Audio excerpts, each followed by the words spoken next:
Welcome to the Undisputed podcast. I'm your host, Jenny Taft. This podcast is the full show from today's episode of Undisputed from start to finish. They've got a busy slate, so Skip, Shannon, let's get to it. Oh, welcome to Undisputed. We are live from Los Angeles. I'm Jenny Taft. She was Skip Bayless and Shannon Sharpe. Good morning. Good morning. I'm feeling good. Help! Oh, sorry. It's a bye week. Nope. I'm sorry. Not today. First time in 3 years they won a bye week. Really? Yeah. But your day covered. So now we're 6-1. That means we're 4 games up in the NFC East, right? But how about your Lakers? They cost you yet another case of Diet Dew on Friday night, and then they barely survived last night. And it felt to me like LeBron officially passed the torch to Westbrook last night. I can't wait to talk about that. Yeah. I'm not sure I believe that.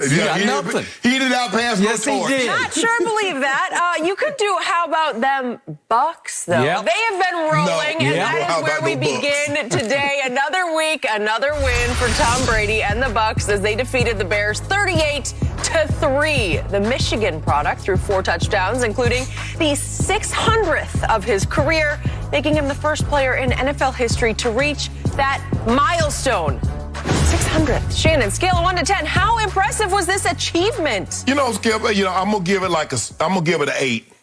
For the simple fact is that a lot of times, we've always said this, that, you play a long time, you're going to accumulate stats. But Tom Brady's played great in his 20s. He's played great in his 30s. He's played great in his 40s, the first half of his 40s. So I will concede that he's played at an extremely high level for a very long time. He's been a great player for a very long time, and we should not minimize that by saying it's just a longevity award. Yes, you can do things for a long time, but that don't mean you're good at it. Sometimes people be on the job for 30 years, and they just show up just to say, I showed up. True. They hadn't been very good at the job, but Tom Brady's been great. But, Skip, I think I'll be remiss if I didn't say Tom Brady is playing in an era that's been very beneficial, not only to Brady, but to all quarterbacks with the rule change and the protection that they've afforded the quarterback and the wide receiver. Yep. If you look at here's something that I did not know until I was going through the stats this morning. In Tom Brady's first 9 years as a quarterback in the NFL, he only had 1 season in which he threw 30 touchdown passes or more. That was that magical season in 2007, Skip, when he threw 50. And then over the next 11 years, he's averaged 32. Which will be even more this year. So that and what happened is that all of a sudden the rules, the protection for the quarterback, you could only hit the quarterback in his numbers, no below the waist, nothing to the head, and the receivers. They put what they used the term, Skip. They didn't change the rules. They put an emphasis on the contact to the receiver, the defenseless receiver. So Tom has benefited from that. John Elway played 16 years. He threw 300 touchdowns. Joe Montana played 16 years. He throwed, I think, 273. So are you telling me Brady is twice the quarterback these guys are? I refuse to believe that, Skip. So, look, I'm going to give him his credit. He wasn't great, terribly efficient yesterday, 20 of 36. But when he got in the red zone, he cashed every time. And that's what he's been very, very good at this year. And now they're just like, you know what? We're going to get him this MVP. We're going to pad these numbers. It's going to take somebody 25 years before they even think about breaking this quarterback pass. But for me, and I might be the only one in this camp, I think LeBron passing Kareem would be more impressive than Brady throwing for 600 touchdowns. Do you? For the simple fact, Skip, LeBron doesn't get credit if he passes the ball to Melo and Melo puts the ball in the basket. He only gets credit if he puts the ball into the basket. So he throws the ball to Mike Evans. Mike Evans breaks 5 tackles, goes 80 yards. Tom Brady gets credit for a touchdown. Well, Mike Evans did all the work. LeBron has to put the ball in the basket in order for him to get the credit. So for me, in order to pass Kareem, that means LeBron would have had a very long career, but he would have had to be extremely productive. So for me, Tom Brady should be applauded for this record because I don't take it lightly. I know what it's like to play in this league and to play at a high level for an extremely long time. But for me, I believe LeBron passing Kareem would be more impressive than Brady throwing 600 touchdowns. Okay. When you first began your soliloquy to open this show, I actually thought that for once you were going to give Tom Brady his due on such a hallowed day when he was the only human ever to throw 600 touchdowns. Did I not do that? I gave him an 8. you gave him an 8 on a scale of 10. Yes. When this is obviously, if I could go to 11, I would, but we said it's a scale of 10. But I'm still going to go to 11. No, you can't go to 11. It's a scale of 10. Because this was extraordinary. This is an all-time great achievement. And this is highly more impressive than LeBron eventually, I'm going to knock on wood for him, if he stays healthy. Right. We had a little incident last night we're going to talk about where he went down and then he bounced up. It's Lazarus. He rose from the dead. There you go. He leads the league in melodrama, the melodrama king. You saw the man fall into his knee. Yeah, I'm not sure about that one. But anyway, I'm very happy LeBron bounced up and played the whole rest of the game. But the point is that what Brady is doing, and remember, he's not finished yet. He wants to play, I don't know, 3, 4, 5, who knows how many more years he might play. And yet, what he has accomplished in 20 years, you're in the Hall of Fame, tight end, and you caught 62 touchdown passes in the regular season in 14 seasons. Yes. And now in his 20th season, he has eclipsed 600. He's up to 602 and counting. Because I predicted, and I believe he will back me up, I believe he's going to be the MVP this year.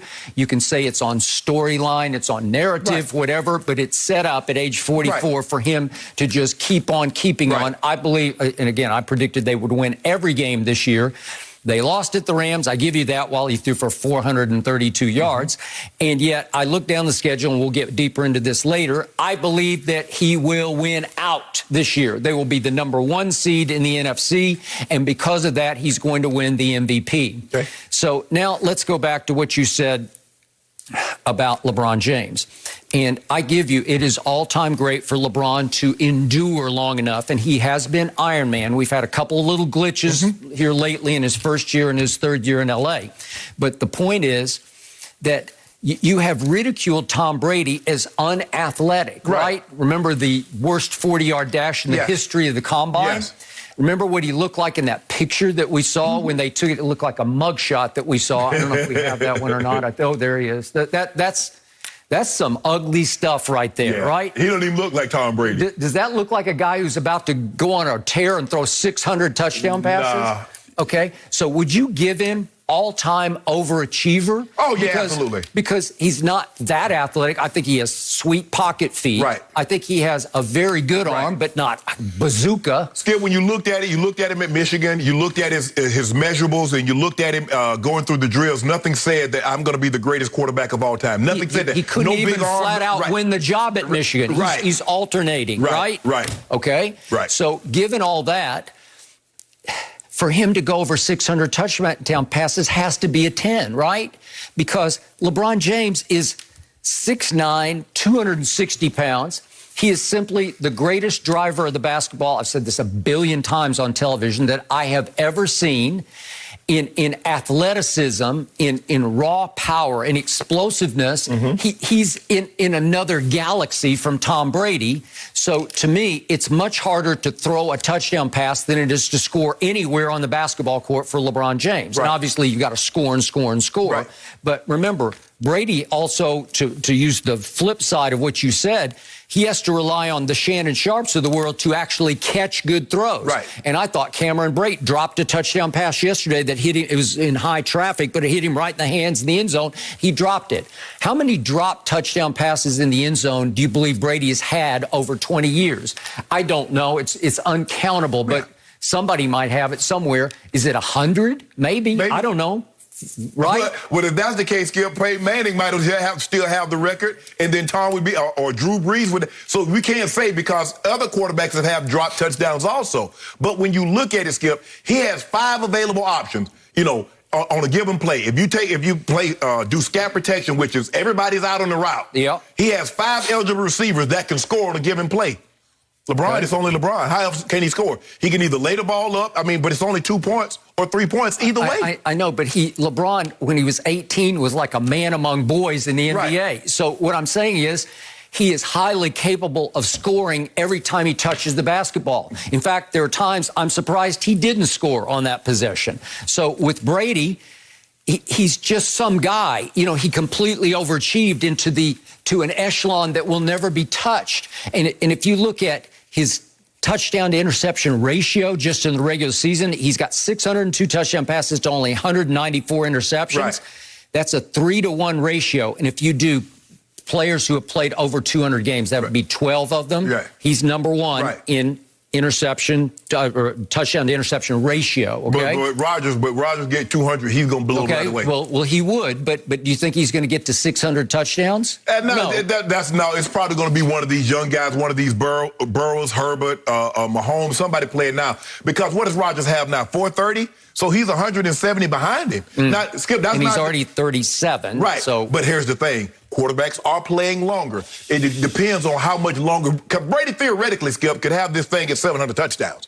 I mean, if he plays as long as you think he's going to play, he could literally have it at 700 touchdowns. Okay, so just to put this in perspective, so now he's got 363 more pass attempts than the retired Drew Brees has in second, okay? Right. And in yards, he's now 1,260 more yards than Drew Brees. But guess what, ladies and gentlemen? Brees had 49 more interceptions than Tom has right now. Right. So you got to give Brady... Yeah. He's very careful with the ball. Very Skip. careful. He's very careful with the ball. No, Skip, but like I said, I won't admit it because what you do with LeBron, you say, well, it's a longevity award. I'm not going to say Tom. Yes, Tom has played a long time, but he's played at a great level, at an elite level. 20s, 30s, and 40s. Normally, Skip, like I said, and when we was talking about the 75th anniversary team, and everybody wants your whole career. You play 15 years and your career steadily does this. Okay. But that's not how a career works. It normally arcs and then peaks and then comes down. Okay. Tom Brady, he started like this, and he's like going, and he's like, and it's starting to go again.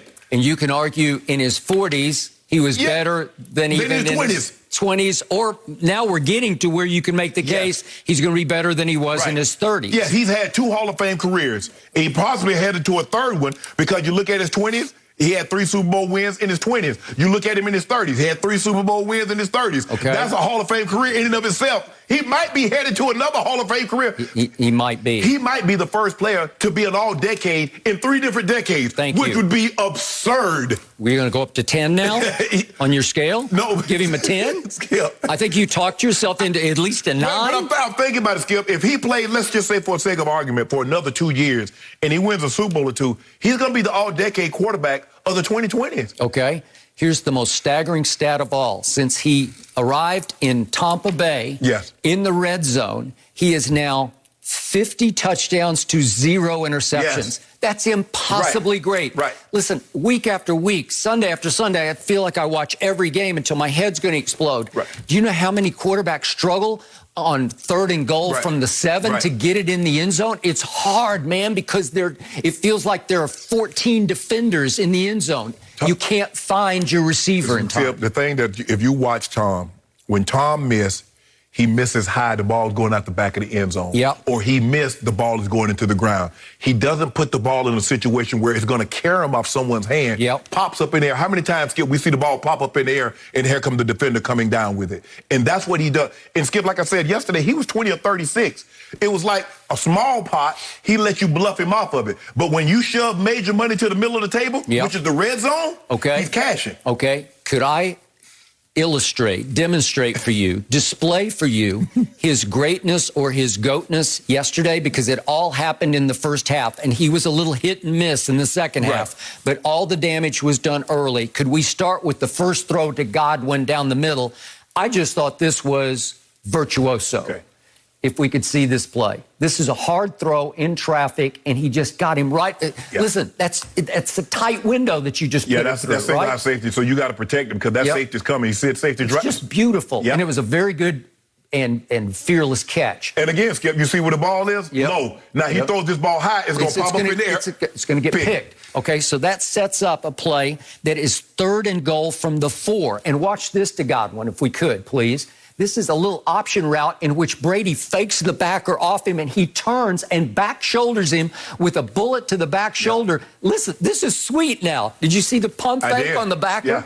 because I'm pretty sure it's an option route for Godwin in the middle of the field to go whichever way he wants to go. And he went the right way, and Brady hit him, and it was beautiful to see. So that's touchdown number one. Then we go to touchdown number two. This is for all the marbles. This is the 600th. And it's 3rd and 7 from the 9. How hard is this? 3rd and 7 from the 9? And he still converts it. Do you know what the odds are against 3rd and 7 from the 9-yard line? It's very difficult. That was a great throw, tremendous catch by because he knows he's going to take a hit. It was fearless. Yes, he knows he's going to take it. He knows safety's right there on top of it. Okay, then speaking of Mike Evans, let's go to the best deep throw of the day, which is a 46-yarder to Mike Evans, which sets up another touchdown to Mike. There's the little shot to the. Here we go.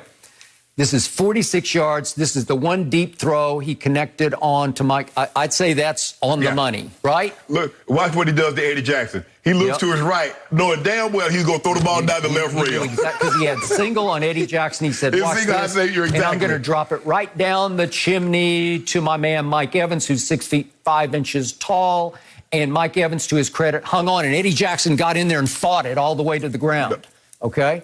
And that's about to set up. He did. He looked him off. He looked scared. He know good well. He know good well he's going to. Okay, and then that's going to set up a 2-yard fade. There you see it, back shoulder, and the ball is gone before Mike Evans even begins to turn around. As soon as Mike turned, he had to catch it quick because it was on top of him. Oh, I got it. Right. Okay, you can't execute. It's only 2 yards, but it's But if you look beautiful. at Skip, the thing is, a lot of times, look at how Brady throws the ball. Look at this.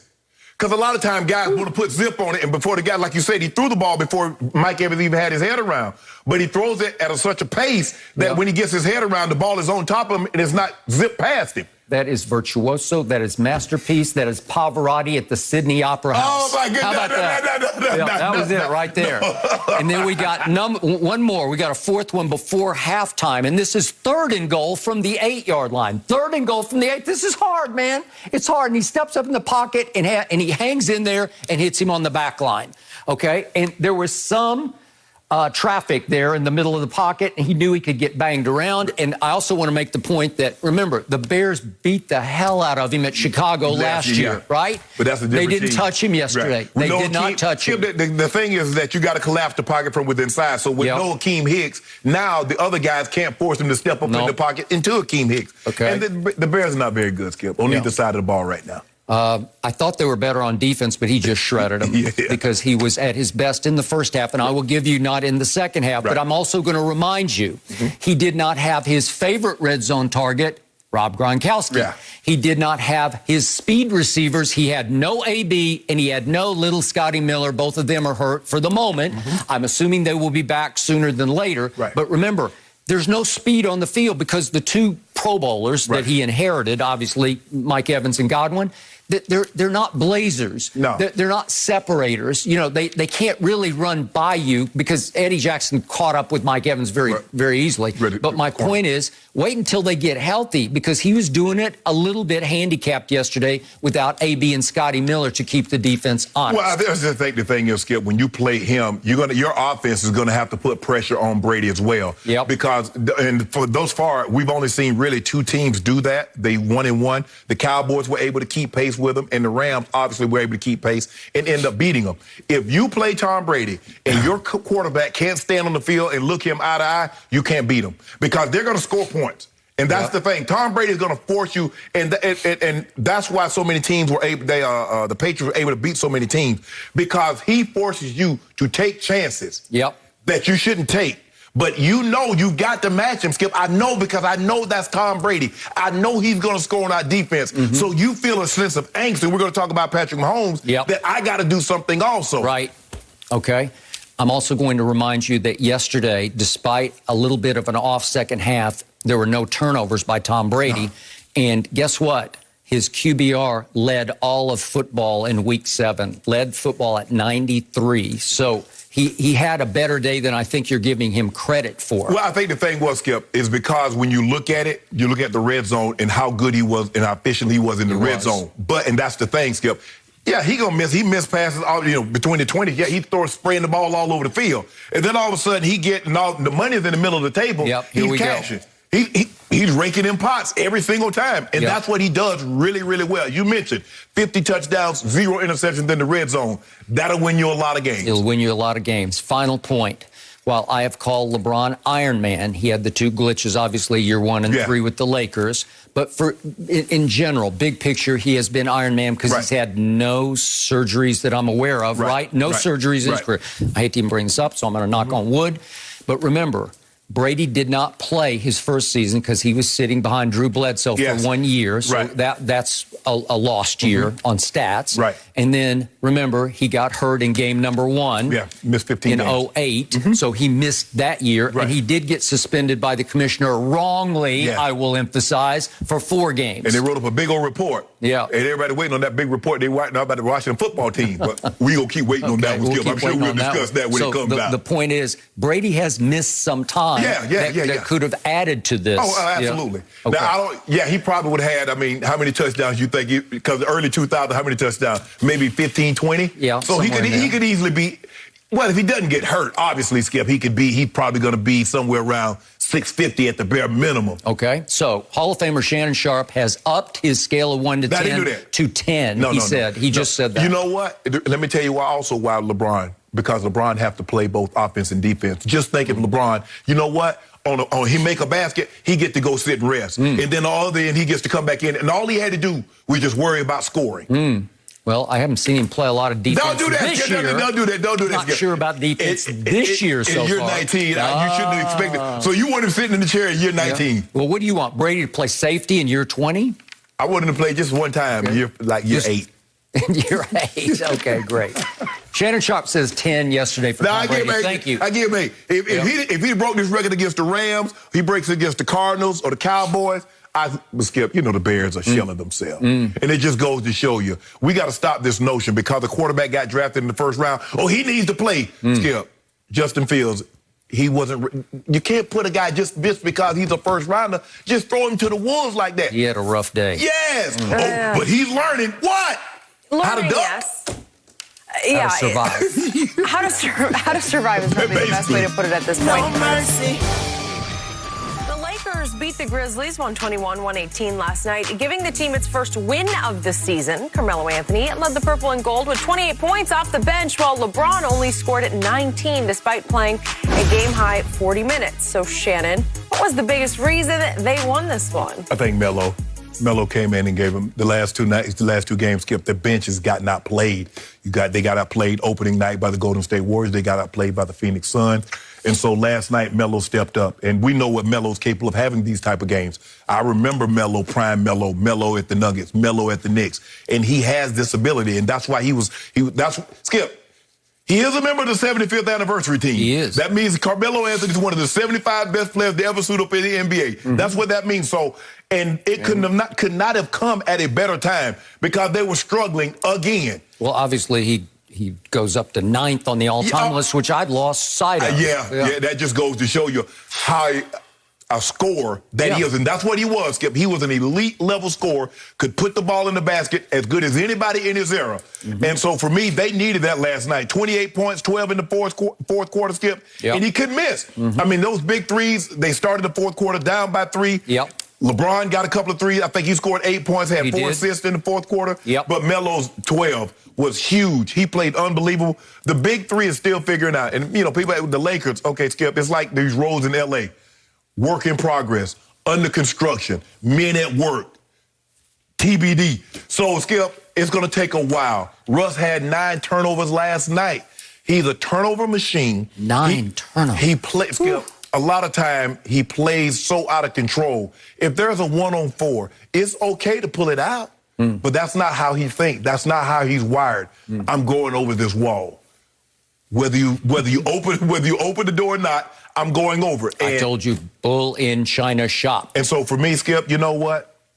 Melo, that was the reason why we won the ball game. Because they had no answer for Ja Morant. And I told you, That way you do the first pick in the draft and the second pick in the draft. I say, Skip, don't sleep on this kid. Well, I wasn't so. I love Ja. Yeah. Love him. Yeah. I was touting him before you started touting him. Then you said he was better than Zion, and I said, he's like, I don't know what Ja is, 6'1"-ish, you know, like maybe 6-foot-ish. But he can leap out. He can jump out of the gym. Yeah. But Zion is a force of nature if force can stay healthy, and that's highly debatable. Highly debatable. That was my concern. Okay. Like, Skip, I mean, a man even now there are reports he's 300 plus and he's got issues. Yes. Okay, I got it. He's also got issues in his front office, and that's a problem that Ja does not have. This is Ja's team. It was his show. Yep. And out here in Hollywood last night, he literally rose to the occasion. He was spectacular. Except for one play. One play. He missed a free throw, Skip, that would have gave him 41. Oh, I thought you were going to talk about the pass that he missed. Because with 2:11 left in the game. You're talking about Steven Adams. Well, he just can we see that real quick? Because this is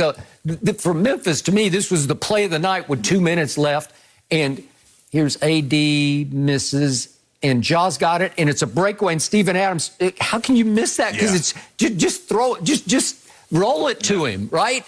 Because if you do that, it cuts it to 3, and it felt like all the momentum had swung completely to the visitors at that point. Yeah. And I just couldn't even believe, after all the greatness on display, you could miss that. And he had that free throw skill with 1.9. That'll gave him 41 and probably going to overtime, and who knows what happens in overtime. He has not been a great free throw shooter, but clearly... He shot well last night. And what's that? I said he shot well last night. Well, he shot it great because he's 9 out of 10 at that point. He wound up 9 of 11. Right. But he worked his tail off in the offseason on his free throws and his three-point because his threes kept Memphis in the game, to me, at various points, because he's just stroking it. It's just a set shot, but a bit sweet. Right. You know, he was 5 of 7 from the three ball. He was efficient last night, 13 of 21 from the field. He had 10 assists, but it was Melo, Skip. Melo was sensational. I'm going to give you this. I have never seen anybody any more ready to shoot this side of a Clint Eastwood movie. He just he's just frantic, frenetic, like I'm good. As soon as the ball touches his hands, it's just he's going to do this with it. Like I got to go as fast as I go. I got to go as fast as I go. And it's just like but it's free flowing because he's shooting it with such confidence and conviction. Yes. I haven't seen this Melo maybe since Denver. Yeah, no, seriously. This thing was pure last night, Skip. He was letting it was arc. I'm like, Melo, you shoot it is swishing. Nothing but the bottom of the net. And I'm going to remind everybody, he is 6 months older than your man LeBron James. Yes. So this is also his year 19, and he is revitalized. And I made the case on Friday on the show. Remember, you're missing Kendrick Nunn and Wayne Ellington and THT and Trevor Ariza. And when they all get healthy, I was worried that Melo might fall out of the rotation. Well, he's going to shoot his way into it right now, right? Yes. Because he's going to keep all those guys on the bench. Right? Well, I just think the thing is, Skip, is like, look, like you said, he's an efficient scorer. So we know, and he has the ability to get hot like this now. We've seen Melo score 62, have a chance to 70, and he takes himself out of the ball games like, no, I'm good. And then, so we know he can score. Okay, to your point, I don't know if I've ever seen this box. I'm sure it's happened before. But would you believe that all the Lakers starters were minus and plus minus? I saw that. They were all minus. I saw that. And every Memphis starter was plus. But every Memphis bench player was minus, and every L.A. Laker bench player was plus. Yep. And Carmelo was plus 19, and Monk was plus 19, and Austin Reeves was plus 18. He's become the new Caruso, right? Yeah. LeBron took him under his wing and said, you come here with me, and we're going to do this. And here we go. He is skilled because guess what? A lot of times LeBron and he was in the pick and roll. I agree. And LeBron found him a couple of times, cut to the basket. That was a sweet pass. That was found smart. him again, and then he dribbled and found Melo in the corner. Still the best passer in basketball is LeBron James. I'm going to say it again. But what did I see last night? What was my biggest takeaway from the night? I believe the torch got passed last night because I was shocked that Russell Westbrook had the ball in his hands by far the most. If you just do usage rate for the night, he was at 28.9%. So let's say 29% of the time. Next on the list was Carmelo. Next on the list was Anthony Davis. And fourth on the list was the guy who should be the Lakers' point guard, LeBron James. Fourth on the list. And down the stretch over the last 2 minutes and 50 seconds, as Memphis won, they outscored you 12-8 down the stretch. Right. What happened? There was no LeBron in sight. He got the ball late in one clock and had a fall away at the clock that he just had to take. He had to just sort of throw it up there, and it missed. That was the only time he was even involved in the last 2 minutes and 50 seconds left. Well, could we please see what was happening with the new Lakers point guard, because he was bull in China shop. He was completely out of control down the stretch, and there's the first turnover by Russell Westbrook, and LeBron threw it out of bounds. And then here he goes again, and he tries some weird left-handed shot. I'm like, what was that? And it misses everything, and Melo's Johnny on the spot and put it in. It was a huge play. And then he gets the ball back, and he can't hold on, and he turned it over again, and he's shaking his head. So he had 2 huge turnovers and a wild miss that did not bite you. Right. Okay? But I think the thing is, Skip, is that LeBron says, okay, the first 2 games I had the ball, and Russell wasn't himself.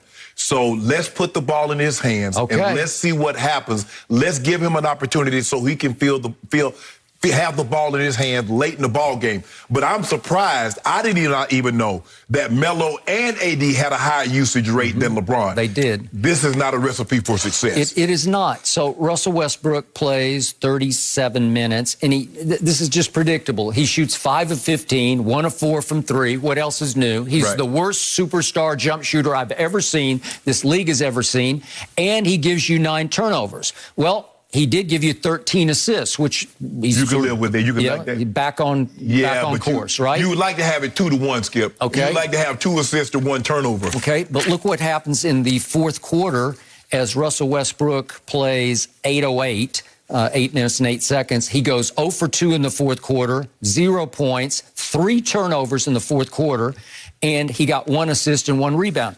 He was supposed to bring you home, keys to the kingdom. You're the point guard.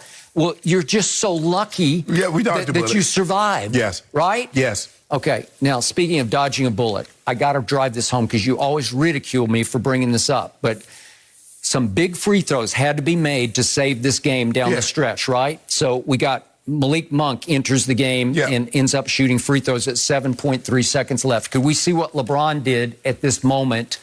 A key moment. This is where there's LeBron all the way down there. He just stands over there because he's saying, I don't want any part of this. If you're the GOAT, if you're the best player on the planet, you go get the basketball and say, I'm going to shoot these free throws. That's why we put Kevin Durant goes down there and says, give me the ball. Kevin Durant's a better free throw shooter than LeBron. They inserted Malik Monk for that reason. Just for that reason alone. So LeBron just decoys. He just stands there and he does not move. And I was shocked. Go get the basketball. No, that's what Malik Monk's in the game for. Then the GOAT's disqualified. No, it's over. It's over and out.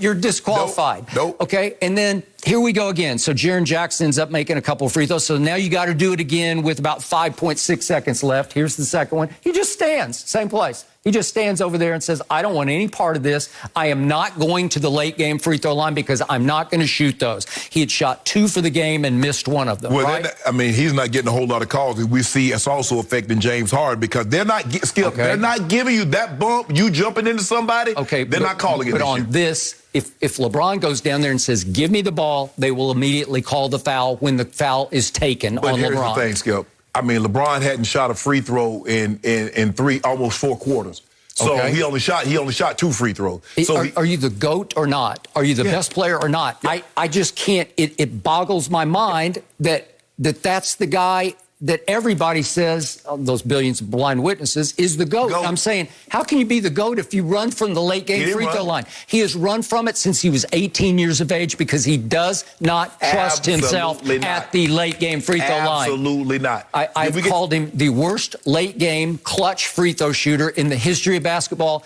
He is disqualified from the GOAT conversation just over that. I just showed you 2 instances in a row late in the game where he said, I don't want any part of that. You want me to show you those instances when he dropping them threes? Yeah, okay. You got a hot hand for them 3, ain't he? Okay. Does that make him the GOAT? Yeah, you see that. Okay. you see him holding them threes up there, Skip? Okay. 48%. That might what he shoot all year long. He is, for his career, 34.5% from 3. So do you think he's going to be 48%? You keep talking. Is he going to lead the league? I might add a couple of more cases. Would you like to do plus 40% for a couple of cases? No, we good. We already because we know what history is screaming right now. Hot streak. not streak. We got 37. We got 2 cases for 37%. But you keep talking, I might bump that on up. Really? Yeah. Well, bump up some 3-point dude. That's what I'm saying. Okay. We already got that. We got 2 cases on 37. I might go another 2 cases on 38, 39. And the other thing I got to ask before we go to our next topic is who made this Lakers schedule? Because I'm looking at this and it's impossible. I think LeBron made this schedule. What's going on, Skip? Well, they got 12 of their first 15 games are at home. We do? And the next 2 on the road are against 2 teams that are not very good. What used to be my San Antonio Spurs, and then at Oklahoma City. So you got at San Antonio and at Oklahoma City, and you come back for Cleveland, and then Houston twice in a row, and then Oklahoma City, and then you got Charlotte coming in, Miami, T-Wolves, San Antonio, Cleveland again. It's just like, what? Yeah, we need to build. We need to build on this thing. Okay, 12 of your first 15 are at home. Way to go, LeBron. You do run the league. But you do realize, though, that if you got that many games at home early, what does that mean late? Okay, but LeBron had to know, I got to figure out a way to try to get Russ involved in this thing, so I need games at home against teams we can beat, right? You really believe that, too? Huh? Well, 12 of 15, I've never heard of that before. And your first 2 road games are against dog teams. Anybody can beat you on a given. The Nets proved that, right? Anybody can be beat on a given night. Yep. Okay. Well, that's a whole nother issue. These are the Lakers. This is the team you picked. What about your team you picked? What about them? The Nets. Okay. You picked them. Okay. What are their record? We got the same record, 1-2. Okay, well, they obviously had a pall hanging over them last night because they had a whole bunch of protesters who were trying to storm the building, anti-vaxxers supporting Kyrie, and I do think it got to the home team. Why did that not if you to go? Not if you the best player. That should not he bother is the best player on the planet. player in the NBA. Well, he that looked like the best player on the NBA last night because he had 38 and just went out of his mind in the fourth quarter, and it still wasn't enough. And they got blown out. They got Ish-Smithed in the first quarter. I was like, They got blown out? It wasn't even LaMelo. It was Ish-Smith. Yeah, Melo said, I ain't gonna play with you. Y'all ain't even worth my time. Okay. Y'all ain't even worth my time for me to get out there and show you what I can do. Just fine. Hell that. Just fine. Next question. More to talk about when it comes to the Lakers, and I really need your thoughts here. During the Lakers' loss to the Suns on Friday, tempers flared on the purple and gold sideline between Anthony Davis and Dwight Howard. The 2 were involved in a heated exchange, causing teammates to separate them. Asked if there was a divide between he and AD, Howard said, quote, "We squashed it right then and there." But Lakers legend Magic Johnson also chimed in on Twitter, posting, quote, "In my 42 years of being associated with the Lakers organization, I've never seen something like that." SMH. Shaking my head. Shannon, is this a big deal or no big deal? It's no big deal. I was surprised that it came to this. I don't know what led to this. This doesn't seem like AD's personality, but maybe we're seeing a different AD now. But Skip, the expectations level. They haven't played. They're not playing well. They didn't play well opening night. And then here we are again. We're getting blown out on our home court. And maybe it was a defensive rotation. Maybe it was an assignment. But for whatever reason, AD did not like what Dwight Howard did on the court. He's trying to get his attention. And Dwight is like getting him the cold shoulder. He's like, hold on, bro. I mean, what were you doing? And I was surprised that AD stepped to him and then, like, grabbed his arm and like, bro, I'm trying to talk to you. But like they said, Skip, they played before. They know each other. So it's not like they can't coexist. I am surprised that it got to this level, but it shows you the level of frustration that was going on against the Phoenix Suns because they started out well. The next thing you know, Phoenix go on a blitz, and they're down 20, 22 points, 23 points. And finally, 32 points. 32 points. And they make a run late in the fourth quarter. And I think Frankie V put them in. It's like, look, y'all need to play together. Ain't no sitting on the bench and, playing 20 minutes tonight because it's a blowout. You guys need to play together to figure this thing out. And so, look, AD and Dwight said we squashed it. It's behind us. We're very competitive guys. It's an emotional ball game. But I am surprised, like Magic, I'm surprised that it rose to this level. But for AD, the most surprising, because I know Dwight. Dwight got a little edge to him. We haven't seen this side from AD. I like it. I like it. Do you? I like what I'm seeing from AD. Well, obviously, Irvin Magic Johnson did not like it. And when Magic speaks about the Lakers, I listen. Right. And for him to emotionally tweet, it was sort of prisoner of the moment, if you will. But it was straight from the gut. in my 42 years, I've never seen something like that. Well, that got me. That shook me. That meant that he knows something maybe we don't. That he's saying in the Lakers, that doesn't mean that it hasn't happened other places, because we've seen it happen other places. We have, but not with the Los Angeles Lakers. It was beneath the dignity of this team, is what he's saying. That this team, this franchise, has more class than that, to allow two big men to get into it to where it escalated, where if nobody steps in, I don't know, are they going to trade? Are they going to throw down on each other? You frustrated. I mean, you're trying to get your point across. You want the guy to hear. You feel like the guy's like, bro, we keep making these same mistakes. We went over this in film study. We talked about it in shoot around or walkthroughs, and here we are making the same mistakes. What is it? Either you're not comprehending, or you're not paying attention when we're going through these assignments, doing film study or walkthroughs or shoot around. So what is it? And so I think that really irritated AD, because AD's like, Dwight, and you can see him, he's walking, and Dwight's like ignoring him. And he said, bro, don't make me touch you up right quick, Dwight. Yeah, but hey, if this ever came to actually trading blows, my money is on Dwight. And AD from Chicago. Oh, listen, Dwight, the new Dwight, the second career Dwight. As you said, he's got real edge to him. I would not want to mess with him. But like I said, Skip, we're going to calm down. We checked the temperature of the room. We took the air out of the room. You sure it wasn't a bad sign of things to come? No.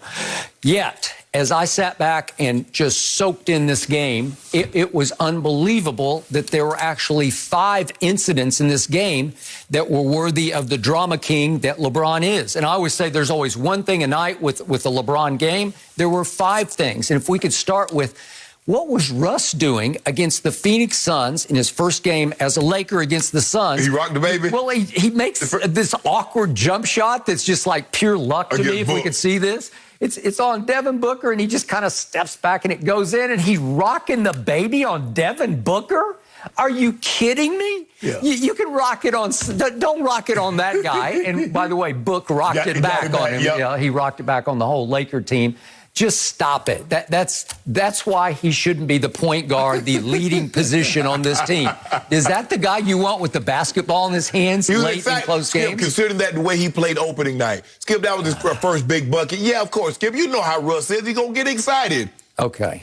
And then next, it brings us to LeBron, and he's got Cam Johnson on a breakaway, and I don't know, they didn't give him a block on this. He stopped the play, and then I don't know what happened. The Phoenix bench was all over him. Maybe they wanted a foul, and so the ball goes the other way, and LeBron does not go the other way. What is he doing? Well, what are you doing? Okay, should it have been a foul? I think so. No. The announcers made it like it was a block shot, but he didn't hit ball. Right. I think he just hit. And so Phoenix is all over LeBron, and he does not go back to play offense. I thought he was chasing Kareem. You better go take advantage of every opportunity. No. What are you doing? Are you the best player in the GOAT or not? Skip, he was like, y'all sent your man to try me on this? Really? Y'all do know who I am. You're going to defend him for standing there and jawing with the Phoenix bench while they're playing. He just looked at him. He's like, y'all sent your man. This is what y'all sent. I think there were some words exchanged at that point, which leads to the next incident, which is LeBron with the towel over his legs, sitting on the bench. Right. And he and young Cameron Payne are going back and forth. And it was weird trash talk because LeBron is all over him saying, about you need to. Bro, a year and a half ago, you was out the league. That's what he said. And now all of a sudden, you popping off? Yeah. You're like, come on, bro, just be humble. Yeah, be humble is what he said. Yeah. Be humble. That's not exactly great trash talk from LeBron. No, but he's saying... So he's trying to shut him down like, I'm the face of the league, you don't come at me. No, Skip. It's the same thing with Klay Thompson. I think it was Rodney McGruder, Scooter McGruder, and Klay's like, bro, you barely in the league. And you out here talking trash. Come on, bro. Campaign, you just got back. I mean, Monty Williams... But I thought Cameron Payne proved himself against the Lakers in the 6-game playoff series first round last year. Banged up Lakers. Skip. Come on, bro. I thought he was really good. If that's I thought he earned the right to trade trash talk with LeBron if he so desires. No. First of all, no, he can't. If Chris Paul want to trash talk, I'm all for that. If D Book want to trash talk, I'm all for that. Certain guys trash talk me. Elite Kevin Durant, James Harden, these elite level players, even if Kawhi, if that's what he wants to do, Yoke, Embiid, I ain't got no problem with that. But campaign should not be campaigning. Okay. Like he that guy. Okay, I immediately thought on Friday night of my man Shannon Sharpe, known as one of the greatest trash talkers in the history of sports. And I don't think, no matter who started with you, even if it was a player 10 years younger than you, I don't think that Shannon Sharpe would ever have yelled back, stay humble. Yeah. Stay humble? Is that all you got? No, I would say, bro, pray. Pray you could be in this situation 10 years from now. Okay, that's trash talk. Trash talk. That's what I love. I had a little conversation with a gentleman on Twitter. That's in the NFL. Now, it's your first mistake. No. He's a current player. Oh, player. Yeah, he's a current player. Oh, I know what you're talking about. And I just said, pray your resume is as complete as mine. Okay. When you're done, pray that. Okay, I got it, which leads to the last incident, which was the most volatile incident, and it's Rondo versus the fan. And I don't know, the X factor here is, what did the fan say to start this incident? Well, I don't care what he said. But Rondo goes over to him and shoots a gun at him, uses his left hand as a gun and pulls the trigger on him. Skip. And the guy slaps his hand away. That's what he should have did. Yes. I would have slapped his hand, too, because you don't want fans putting their fingers in your face. If he says something that you disagree with, let the referee know. Get security. Get him up out of there. I agree. But do not put your hand in that man's face, because you wouldn't want that man to put his hand in your face. Especially imitating a gun. I don't care what he did, Skip. You can't put your finger, don't point your finger. Keep your hands to yourself. I agree with that. And Rondo's got a volatile temper, and I was impressed it didn't go completely over the edge, because the next thing you might know, they'd be into it on the sideline. But again, the only reason I'm going to pull one, so to speak, punch back here is that I don't know what the guy said to him to start with. Whatever he said, you can see the faces of the fans down the road, and they're all like, what? You know, like, whoa, you said that? But that's the thing, though, Skip. That's when you get security. Yes. To have him removed. I did. And then now you don't put yourself in harm's way. Nope. You don't put the fan in harm's way. You just ask the security, you ask the ref to get him removed from the game, and you keep it moving. But don't put your hands in that man's face. Because, and we talked about it, Skip. Remember, we talked about how fans touching and doing things to players. I got it. Nah, bro, I'm going to extend the fan the exact same courtesy that I want afforded to me. So I'm not going to put my hands in your face. You say something that I disapprove of, like, bro, that was unnecessary security.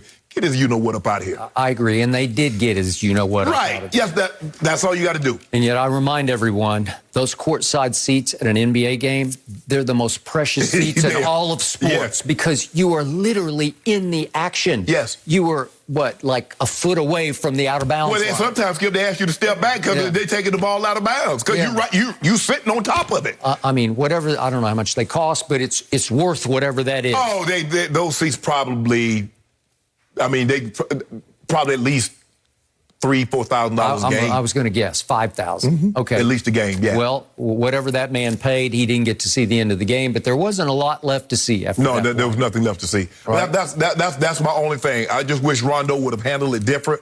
Don't put your hand in the man's face. He's not going to put his hand in your face. Don't you put yours in his. He said something that you didn't like, you didn't agree with. Just tell security, man, y'all need to have him removed. This is what he said, and just keep it moving. Ditto. Got it. But campaign, you out of line. That's the GOAT. That GOAT you talking to like that. That's the phony GOAT. No, ain't no phony GOAT. And that shows you Cameron Payne, they don't respect LeBron. You pop it off. They don't respect him. I'm telling you, nobody did that to Michael Jordan. Nobody would have dared say that to Michael Jordan. That's this new level of athlete.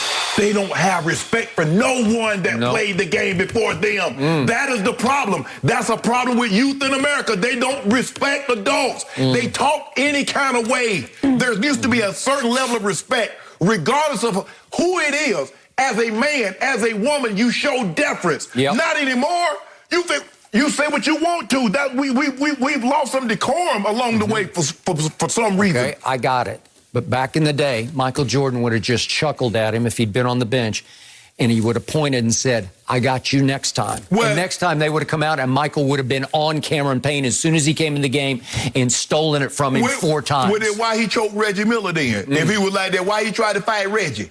Why he tried to fight everybody that he fight Xavier McDaniel? Why he do that then? Because everybody was afraid of him.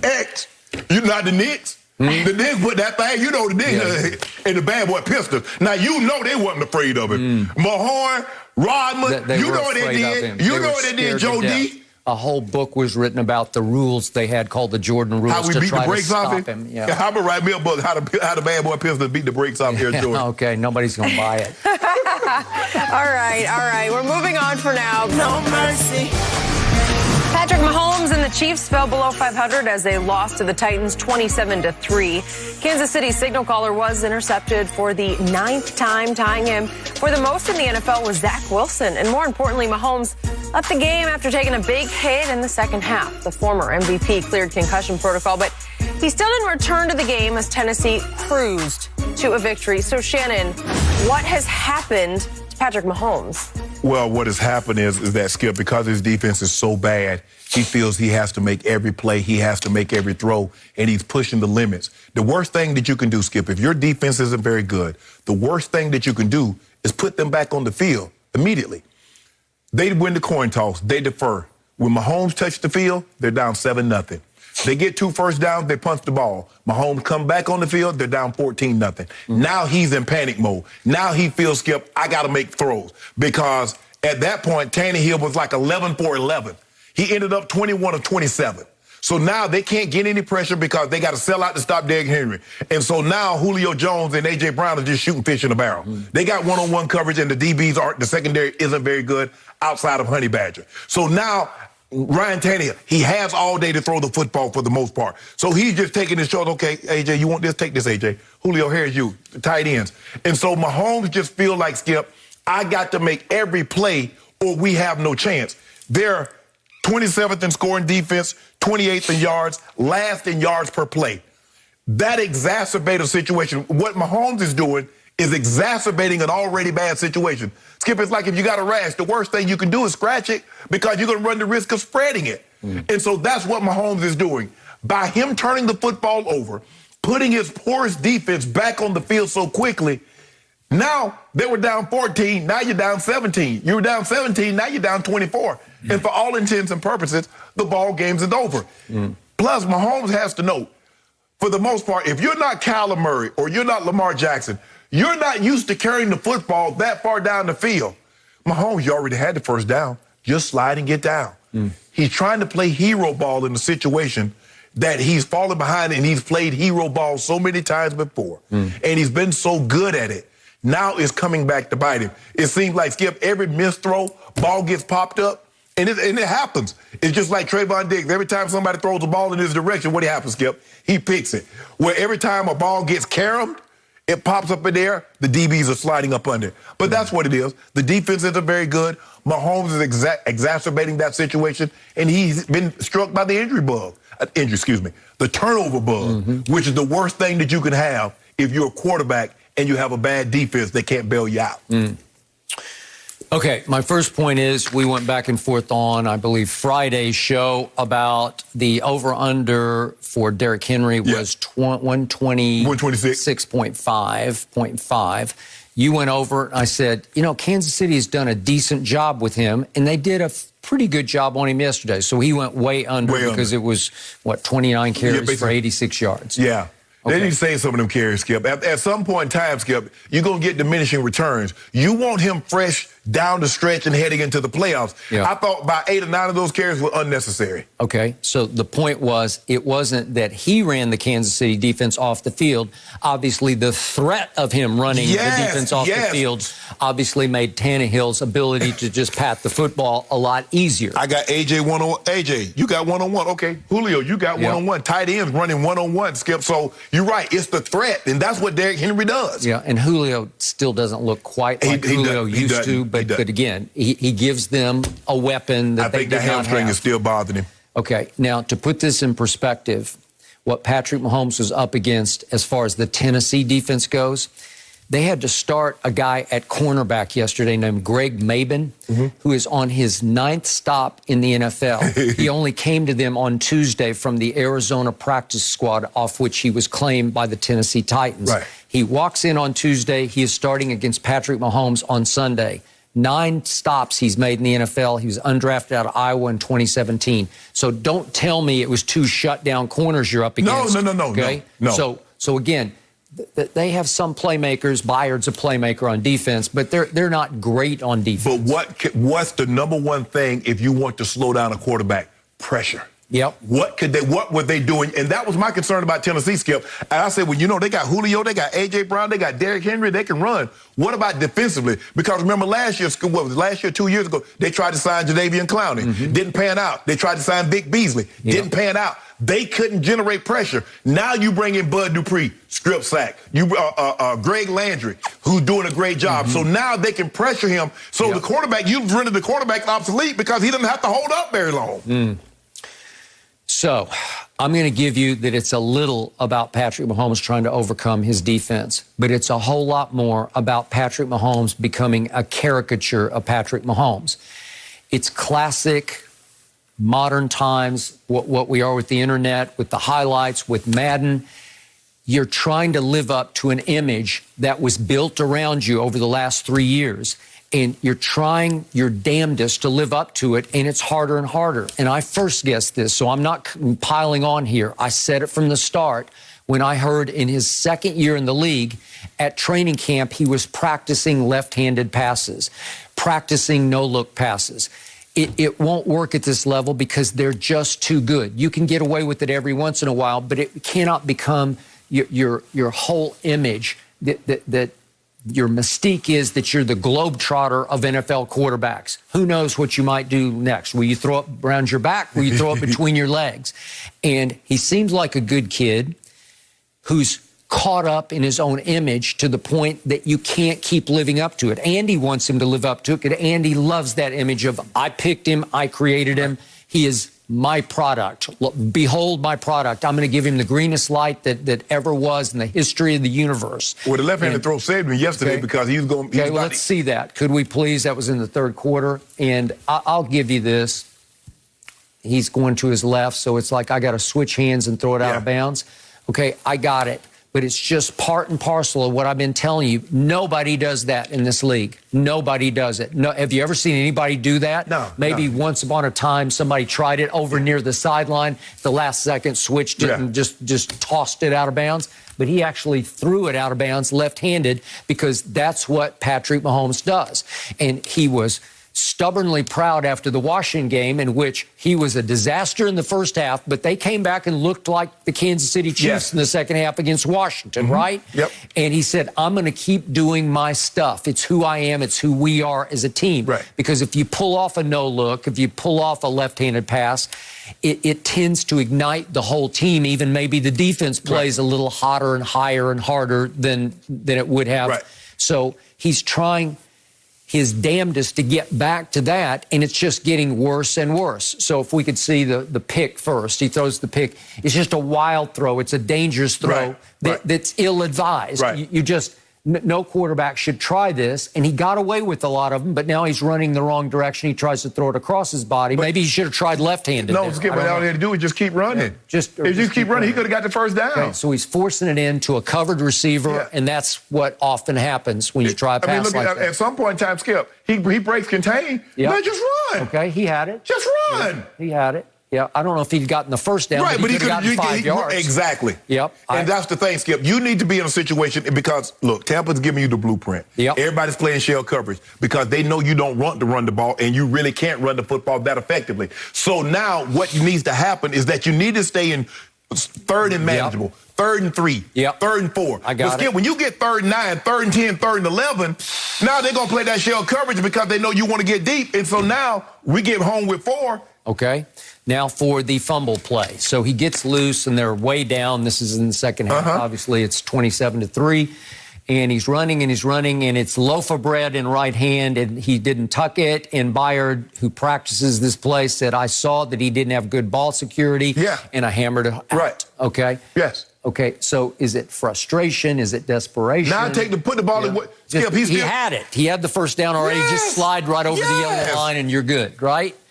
Okay, it's just trying to do too much because you're Patrick Mahomes. And it's cool to run with the ball out here like loaf of bread.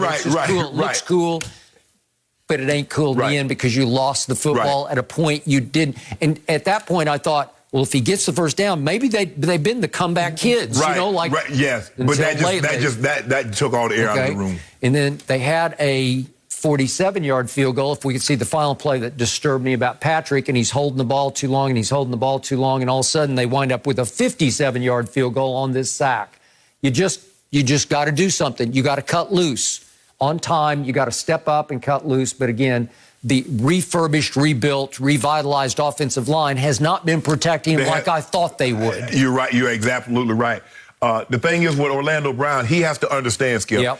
He's not a guy that has quickness. He doesn't have Trent Brown or Bakhtiari's or one of these elite level tackles quickness. So his whole thing is about power. He's a big man. Yep. So what he tried to do, and I don't want to get too specific here, but what he's trying to do is hold. He's trying to play for the game and kick at the same time. Yep. And he's giving the guy short porch. Yep. Well, the guy's going to just run around you and just make the play. Yep. You don't have the kind of foot speed to kick, to do that, to try to hold and kick and get there in time, bro. You just got to get there and just use your side to overwhelm someone. But you're right, Skip. I thought the offensive line would be a lot better than what it is. And for the most part, they have not been.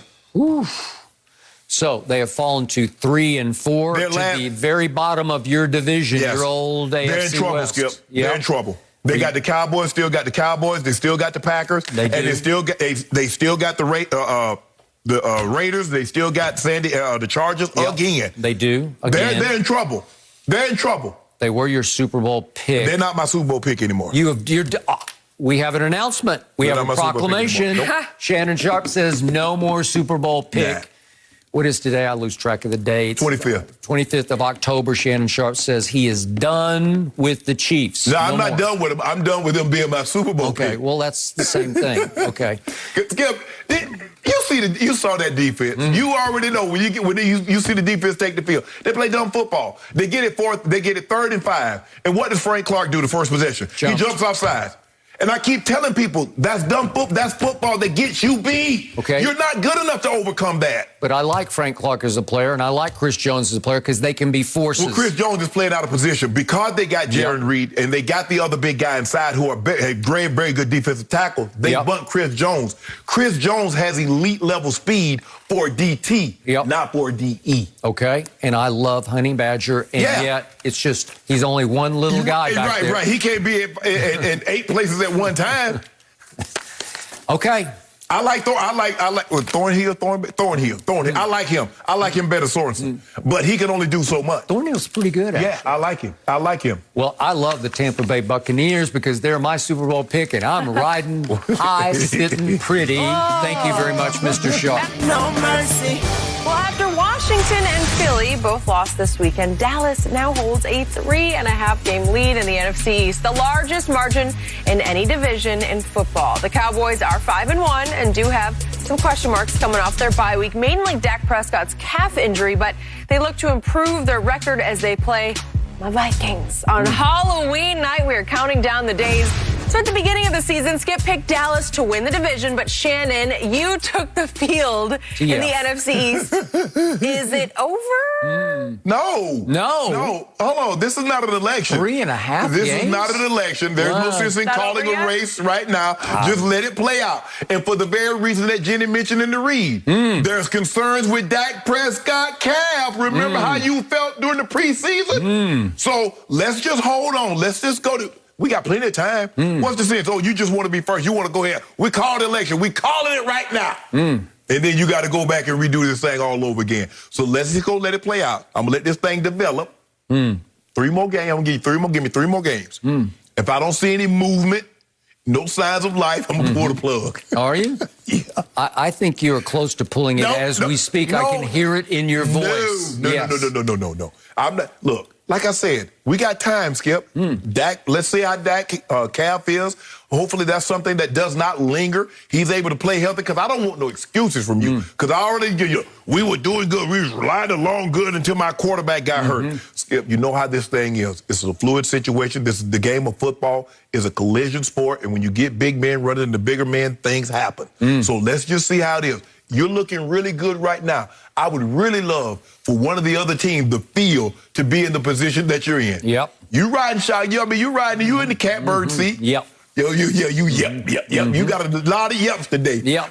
Well, you've talked all about my team. What about your 3 teams? Which one do you love today?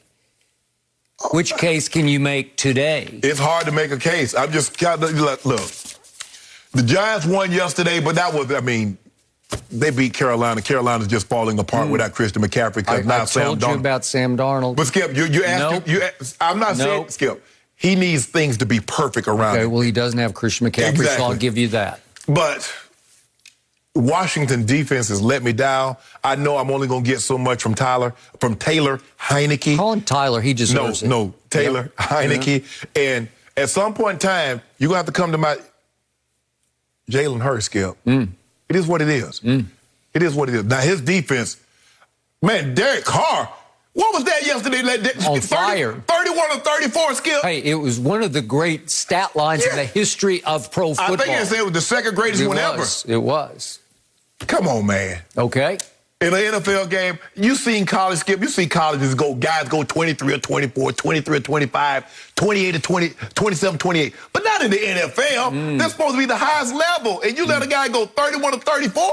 Yep. I told you with the Raiders' body language, that first time out with Rich Bisaccia rising into the head position. Yeah, they glad Gruden gone. That's what they're doing. I told you the first day on this show, I said, the Wicked Witch is dead. That's their body language. Hell, I'm thinking, long live the Wicked Witch. Skip, right? I'm thinking Derek Carr leaked those emails. It ain't no better the way he play. You see how he been playing since he been gone? Well, who would want to play quarterback for John Gruden? Because I sure wouldn't. No. Nobody would. No. Not since Rich Gannon, he's one that could take it and give it back. But Rich was a 13, 14-year vet. He was. That's a whole different ball game than one of these guys right here. Just like, man, that's John Gruden. He's won a Super Bowl. Yep. Rich Gannon's like, you're not finna talk to me like that.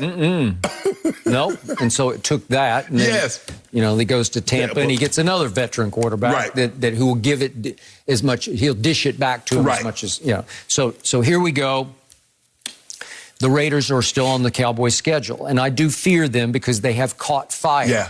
But it's Thanksgiving Day at Jerry World, that late window game. Yeah. So I got that one. I'm still good with that. So you count that as a win. You chalked that one up. I got it as a win. So let's look now at what's happening. Well, let's first look at who's about to come back. Lyle Collins is about to come back at right tackle, and he's going to be rested and ready because he wasn't hurt. He was just suspended. Right. So I got that one.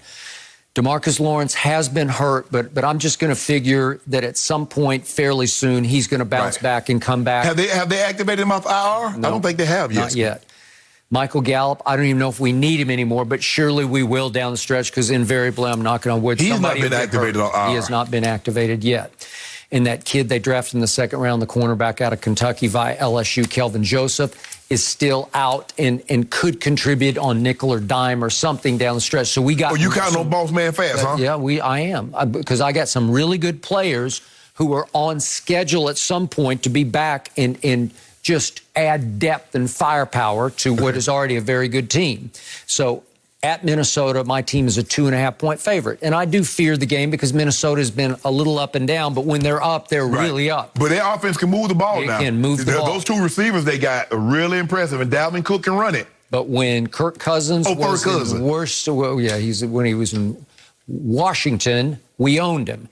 And last year at Minnesota, with Andy Dalton at quarterback, we owned him. And CeeDee Lamb made the catch of the year in pro football in the end zone. And we won a game at Minnesota. So if Dak can play, and I don't know if he can play, he's not going to practice today, but that doesn't surprise me. And it's all about a calf. And I fear calves as much as I fear hamstrings. Because once they go, hamstrings tend to even bounce back faster than calves do sometimes. Because sometimes calves can just wipe you out. So if he can't go, you got me. But I'm going to say, off all of his body language and everything that he said and everything that's been leaked from inside, they expect him to play Sunday night, October 31st, which is Halloween night, right? Is it Halloween? Yes, Halloween. Halloween night, okay. At Minnesota. And I think it's going to be a horror story for Kirk Cousins. I don't. Yeah. candy corn for you. Okay, then we get to come home and play Denver and Atlanta. Your Broncos, what's left of them, and Atlanta coming on offense, but I think we can just scorch them. Kyle Pitts going to have like 200 on you. Well, he might, but Dak might throw for 500. Yeah, he might. Okay, thank you very much. Because Tua was throwing, those interceptions, but Tua threw 4 touchdowns, so I knew Dak. With 2 interceptions. At Kansas City comes next, and I chalked this up as a big L, and now I think we got a shot. That's a big dub now. Okay, I got a shot there. And then I told you the Raiders, and then we go at New Orleans the next Thursday night after Thanksgiving. That's a 50-50 game, but I think we're good enough on offense against their defense that we can win that game. Right. And then comes the one that I chalked up as a big L right away as soon as I saw the schedule at Washington, December 12th, and it still might be. No. It just still might. I'd still dismiss that as an L for my team.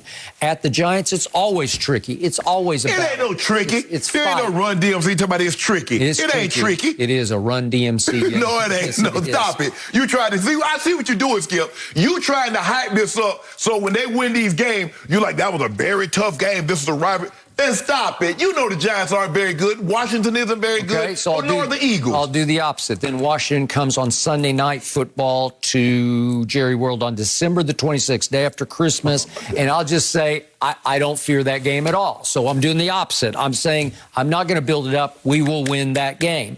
And then comes the revenge game. Arizona comes to Jerry World on January 2nd. You remember the Monday night game last year? They're going to beat you again. It was an embarrassment. Yeah. It was a humiliation. About to be another one. It was all-time bad. It was literally run off the football field, just as the Browns did it to us and the Ravens did it to us at Baltimore. D. Hopkins and Trayvon Diggs, head-to-head. Yep. Who you like? Yeah, I like my team in a revenge game because I got Mike McCarthy giving a pregame motivational speech. Oh, really? Y'all about to lose by 15. If he talked to your team before the game, you lose about 15. And then we finish it out to go 13-4 at Philadelphia on January the 9th. Oh, you revised? Hold on. Yeah. You said, you revised the schedule. You revised the record, huh? It was 12-5. Now you're 13. 12-5, but I've bumped it up 1 just because of your Chiefs, you know. Like, you just sold them out. You just gave up on them. They sold me out. Okay, good. Well, then I'm going to go sell them out when my team goes up there. Yeah, y'all probably going to win. Okay. Y'all probably be 14-3. Yep, because my offense against that defense. Oh, look at you. Look at you now. Oh. Dak's going to have a day. You just got to get Dak healthy, and I'm going to trust that he is healthy. But if he's not, all bets are off. You might get back in the race. You know what? They might just save Dak. Dak calf's not feeling quite right. They might save him for Sunday. Well, that would mean, you mean save him what? Save him. So he wouldn't play on Halloween night. Nope. So I got to go with Cooper Rush. Yeah. When it could have been Cam Newton. Or you could have what's the other one, Garrett Gilbert, or you want Bad? No. You don't want Bad? I want Will Greer. I like Will Greer a lot, but he's third string. It's going to be Cooper Rush. If Dak can't go, and Cooper Rush has completed 1 pass for 2 yards in his career, that's great. So I chalk that up as an L. But you're feeling good. I can hear it in your voice, the way you talk about my team and this one, we got the Giants and we got the Washington. You feeling good. You're going to run Kansas City's not looking too good right now. The only thing that seems to me, the only team that you're really worried about are the Vegas Raiders, but you seem to think that you're going to get those guys also. So I'm hearing you. It sounds like you're going to be 15-2 or 14-3 at worst. Pro Football Focus says the Dallas Cowboys have the #1 graded offense in all of pro football. Okay, Skip, I got it. I'm not here to refute that, but I'm just saying. Thank you. You going to revise it? You want to go 14-3, 15-2? No, I got 13-4 right now.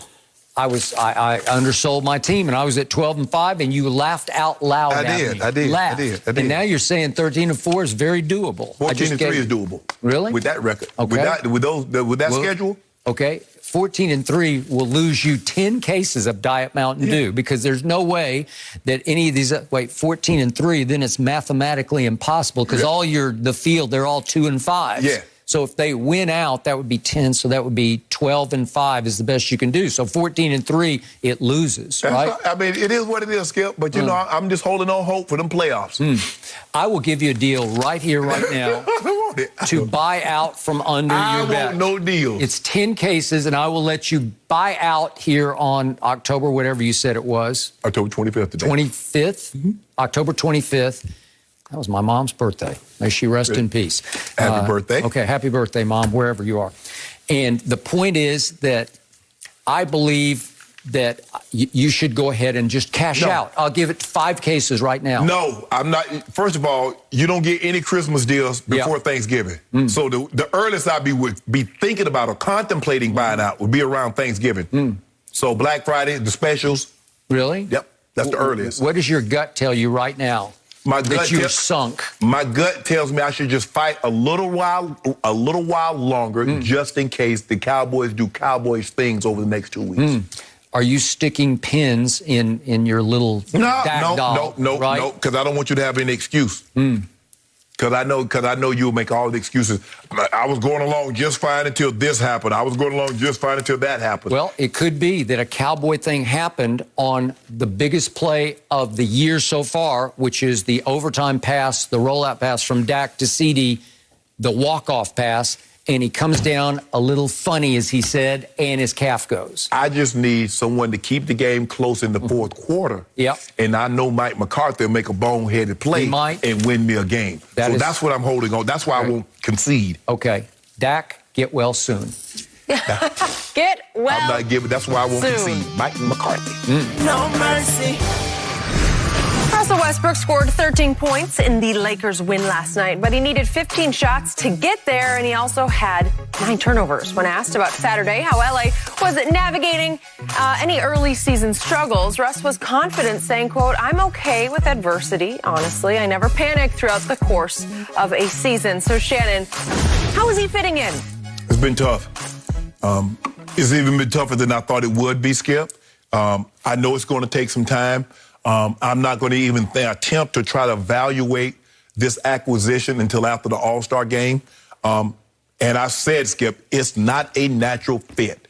And we got to stop thinking just because someone is a great player and you put all the great players together that you're going to get a smooth transition. Because these guys, Bron needs the ball, Russ needs the ball. Russ plays one way. He only knows one way to play. And he's played that way basically his entire career, basically since Kevin Durant. And I'm not so sure, and you said that's one of the reasons why KD left, is because of this. I'm going through. I don't give a damn who else is out here on the court right now. This is what I think is the best for this team, and I'm going full speed ahead. Yep. And he's shooting 35%. He's 111 from the 3. And he's turning the ball over at an alarming rate. Now, I like to think that this is going to improve because, like you said, they got OKC and they got Cleveland coming up, and they got, San Antonio. But as you play better teams, you need to execute better. And right now, they're not executing because I don't know if they really know what they are. Right now, they just got 3 guys that are top 75 players of all time on the court together. That doesn't make you a good team. You're going to have to find roles. Guys are going to have to be accepting of those roles. And right now, they're just trying to find out what's the best way we can maximize Russ. That's the thing, because I'm not worried about LeBron. I'm not worried about AD. Russ, what is the best way for us to maximize what he does really well, Skip? And right now, I don't know what that is right now. On the Lakers, now I know he can score, know he can rebound, know he can assist. So I'm something for the Lakers. We know what he did for Washington. We know what he did at OKC. But for the Lakers, because he's never had 2 players like this on his team at one given time. Yep. When he's been this. Yeah, he had James Harden, but they were different players. KD's been KD since he set foot in the league. But James Harden was not the James Harden that he is now. So to play with AD, to play with LeBron, we're asking an awful lot of him. But it's gonna take a while for this thing to come together. I'm not gonna even attempt to evaluate it. So don't come in here on Wednesday, because after we beat San Antonio, which we will win that game. Oh, big. That's big of you. It's tough. Oh, no, that's your team, right? Well, they used to be back in the day. Oh, so you want Tim Duncan? You want Tim Duncan to walk through that door? He is not walking through that door, but unfortunately, Greg Popovich is walking through that door without Tim Duncan, Manu, or Tony Parker, or Kawhi. For that matter. Yeah, exactly. So, Shannon Sharpe. Yes. You love horror movies. So, I do. Of all your Halloween horror movie favorite villains, who's the top one? Would it be Jason or Michael Myers or Freddy Krueger? Yeah. Who would it be? Pinhead, yeah. You know what? You can have any of them. Yeah, that's what this is. This might be a combination of all of them. You should throw them all together on Halloween night and think, this is Russell Westbrook. This is the guy I got to root for because he is my worst nightmare. Right. because he is the polar opposite of LeBron James, who remains the best passer in basketball. And to your point earlier in the show, that sweet little feed down the baseline to Austin Reeves, it's just a thing of beauty. It's just, you can't teach it, you can't coach it. Austin Reeves turns around and is like, there's nobody here. I can just lay it in, right? Okay, that's LeBron James, who should be the point guard for your Los Angeles Lakers. But if he's the point guard, then I really don't know what the fit is for Russ, because I don't know what else he's going to do. Because here's the thing, Skip. LeBron can play so many. Russ can only be the point guard. He's of no use to you if he does not have the ball in his hand. He is of no use. LeBron can play the point. LeBron can play the 3. LeBron can play the 4. LeBron can play the 2. LeBron can play multiple positions. Russ is relegated, Skip. He needs the ball. Without the ball, I mean, what is he even out there for? I don't know, because I tweeted before the game, is Russ going to guard Ja Morant? Well, he can't. No. He really doesn't guard anybody to speak of. So I watched the whole game just trying to see, is he even going to take him for a possession? He never took him. No, Bazemore took him the whole game. He was out there the whole time fighting with him. Bradley trying tried to hang on for dear life. Because this kid is just exploding on this league. This kid shot 30% from 3 last year. He shot 73% from the free throw line, neither up to his standards as a smaller point guard. You got to be better. And he just said, I will show you. I'm going to figure it out in the offseason. You got to shoot 1 million shots in the offseason. I promise you he shot it until he started to stroke it pure. And last night he kept him in the game with his three-point shooting. And he had made 9 out of 10 free throws when he finally fatefully missed the one. But I don't blame him for that. And he shouldn't be too hard on himself. He tweeted after the game about how, I forget how it went, but like it's about failure makes you stronger. You know, well, I got it, but you didn't fail. You scored 40 points and you needed 41 to send it to overtime. But he was just extraordinary. He literally rises to every occasion. Okay, so here you are with Russell Westbrook. So he's not going to guard Ja. He's just going to be off the ball trying to defend. And down the stretch, he can't make shots because he had another typical Westbrook night, 5 of 15 from the field and 1 of 4 from 3 and 2 of 4 from the free throw line. It's just who he is. He's the worst superstar jump shooter we've ever seen, and I don't think it's even close. But he averaged a triple-double 4 of the last 5 years. That is also extraordinary, impossible, never thought I'd see the day. And you can't tell me that he wants to average a triple-double for your Los Angeles Lakers. And he's not that far off, because he's 12 points, 8 rebounds, and 9 assists so far. Unfortunately, the next column over is 6 turnovers a game. 17 total, tied with James Harden for second in the league behind Kevin Porter of the Rockets, which I don't understand. I don't know how that happened. But I don't either. But whatever. He's off to the races. He had 9 turnovers last night, and yet it felt to me like LeBron, out of a little bit of desperation, saying, we just lost 2 games. We got beaten badly in the second half by Golden State, and when we got almost blown off our floor, we're down 32 to Phoenix.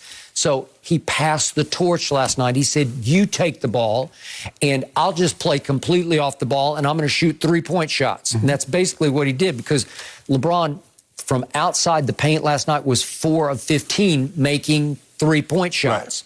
Okay, well, that's not bad, but he was only 3 of 4 in the paint. Well, there have been days gone by when he'd be like 11 of 12 in the paint because nobody can keep him from the rim.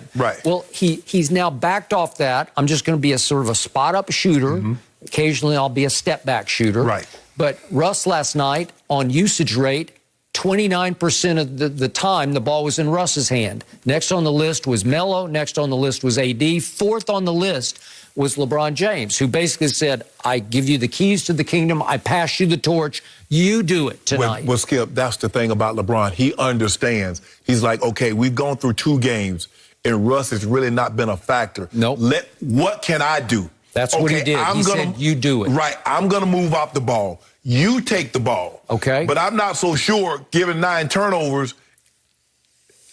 So last 250 of the game, they were up 7 points, were your Lakers, with 250 left. And down the stretch of that game, the visitors outscored you 12-8. And LeBron James took 1 shot in the last 250, and it was at the clock. And it was just like, I got to do this, so I'll just shoot a fadeaway sort of from the baseline. And he missed it. And that's his only contribution. Right. He was 0 for 1 down the stretch. Could we see what Russ was doing down the stretch? Because this is what you know call what he was doing. bull in China shop. This is where you're just playing completely out of control. Whoops, that's just crazy. It's just, and LeBron ends up having to throw it out of bounds. Then here he goes again. This is the shot that he shot left-handed and missed everything. And Melo just happened to be having one of those nights where he was right place at right time. And then here goes Russ again. He gets a hold of the ball, but then he can't hold the ball, and they take it away. And he's shaking his head. Okay, so down the stretch, last 2 minutes of this game, he has 2 turnovers and 1 wild, out-of-control missed shot over Steven Adams, his old friend from Oklahoma City. And it's so wild. It's shot way too hard and way too high and hot off the glass and goes right to Melo on the other side. Right. It could have been as disastrous as the turnovers. The thing is, Skip, is that Russ is trying to do something he's never had to do in his NBA career. Fit in as a complimentary piece. It's not going to happen overnight. It's not. And it might, Skip, it might not happen at all. But I need to give it at least 30, 35 ball games before I can definitively say, Skip, this is going to be a success or this is going to be a failure. Okay. I have taken my stand before the year started. Solo act, stat machine, must-see TV. I can't wait to watch the Lakers. They're just like the best melodrama in sports is now the Los Angeles Lakers. And they were already with the drama king James, but now with Russ. We the draw. Yep. That's why we got all the games on television. You are the draw. You are marquee madness. I can't wait to watch how Russ doesn't fit in. That's what it is. I'm on the edge of my seat. Because I know he's going to live down to his reputation. Live down. He will. Well, he will. You know it, and I know it. You were very fortunate to win this game because Carmelo went berserk. He did. Give him credit. Melo saved us on this one. Blast from the past. Yeah, Melo. Yep. We get a couple games like that. Yep. It can't hurt, right? Can't hurt. No mercy. Tomorrow on Fox, it's Game 1 of the World Series as Freddie Freeman and the Braves take on Jose Altuve and the Astros. It all begins tomorrow, 7:30 Eastern on Fox and the Fox Sports app. Wow, World Series is here. Cannot wait to catch that tomorrow on Fox. And guys, in a battle between 2 Heisman Trophy winners, Joe Burrow and the Bengals prevailed 41-17 over Lamar Jackson and the Ravens. Baltimore now enters its bye week with some questions to answer as Cincy now leads the AFC North after they beat Lamar for the first time in 6 career matchups. So Shannon, scale of 1 to 10, how concerned are you about Lamar and the Ravens right now? Skip, I'm going to go with 3.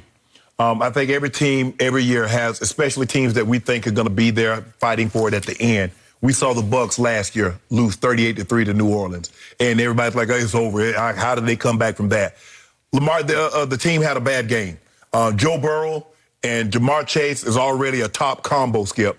And I think it goes back to them playing together at college. It did. And they've got an opportunity to pick right up where they left off. And this is why Joe Burrow was in there like, yeah, I know we need protection, but give me somebody that can take a 5-yard route and turn into an 80-yard spectacular. And we saw that. Guy had 8 for a 201 yesterday and a spectacular touchdown run.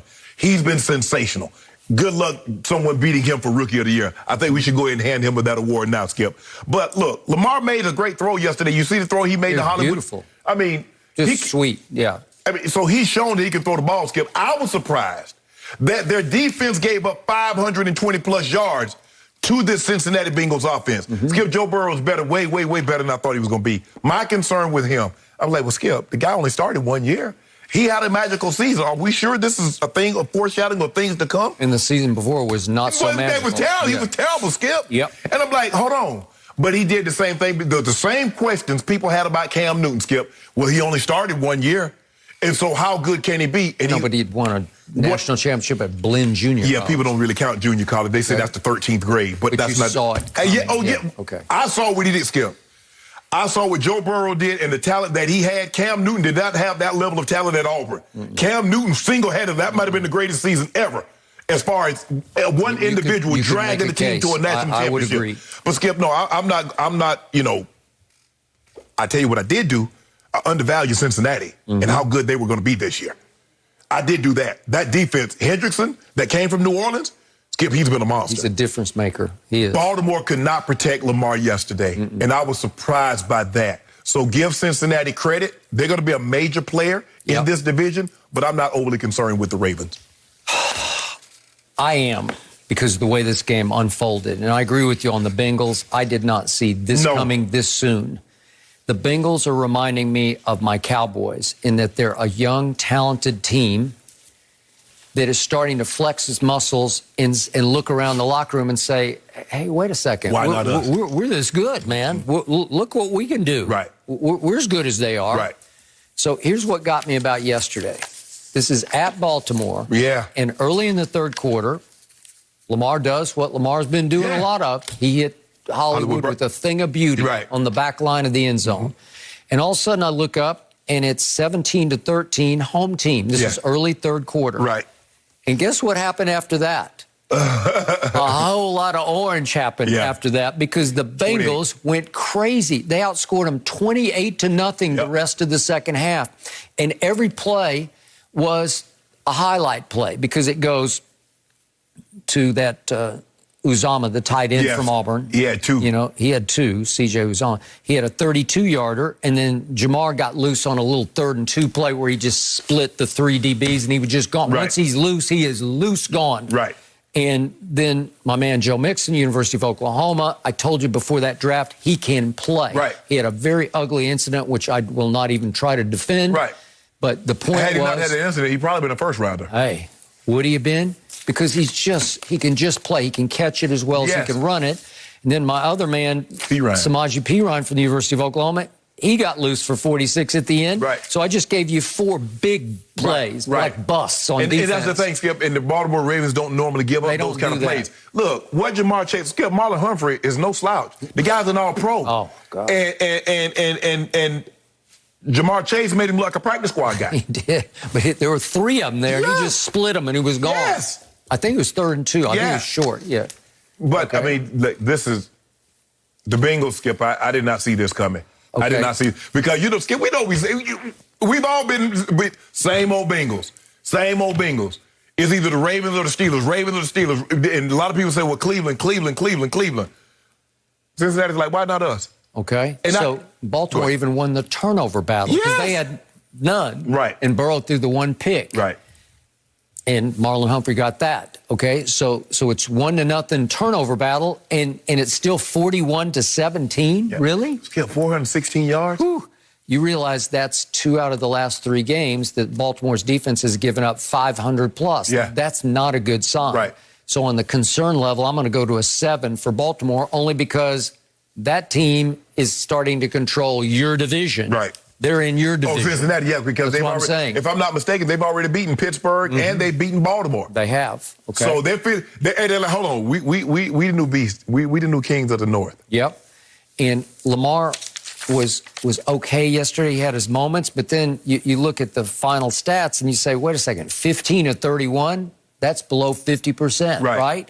So now we're back to the bad old days of, are you sure? You know, you got to be a little more accurate than that. Right. And look what he did to Hollywood. Speaking of Marquise Brown, he threw him 14 balls and he only caught 5. Now, he caught the 1 big one that looked like it put them over the top early third quarter, but that was the end of that. 14 targets with 5 catches, as you well know. Those are not good. Those are not good numbers. They ran okay, Skip. But I'm you know what? I'm going to chalk this up. I'm going to give Cincinnati more credit that I'm going to take away from, like, Baltimore didn't play well. Yep. There's a reason why they didn't play well, and Cincinnati defense had a lot to do with that. I'm a little concerned about their defense, Skip, because, like you said, they gave up a bunch of yards to the Colts. They dodged a huge bullet to come back. Lamar had to go out of his mind. He had an out-of-body experience to come back and win that ball game. But offensively, I know they can play better. Now, at some point in time, Skip, you can't keep trotting out there practice squad guys on running back. I mean, it's still the National Football League. True. It's still a talent league. And right now, they don't have a whole lot of it at the running back position. Look what happened. Lamar had 88 yards. The rest of the backs had a grand total of 27. So he's still the whole show. Yes. Boy, that's hard to maintain, right? It'll be all right. They had a bad game. But, Skip, you think about it. It took the Bengals a walk-off to beat Jacksonville. They lost to Chicago with Andy Dalton.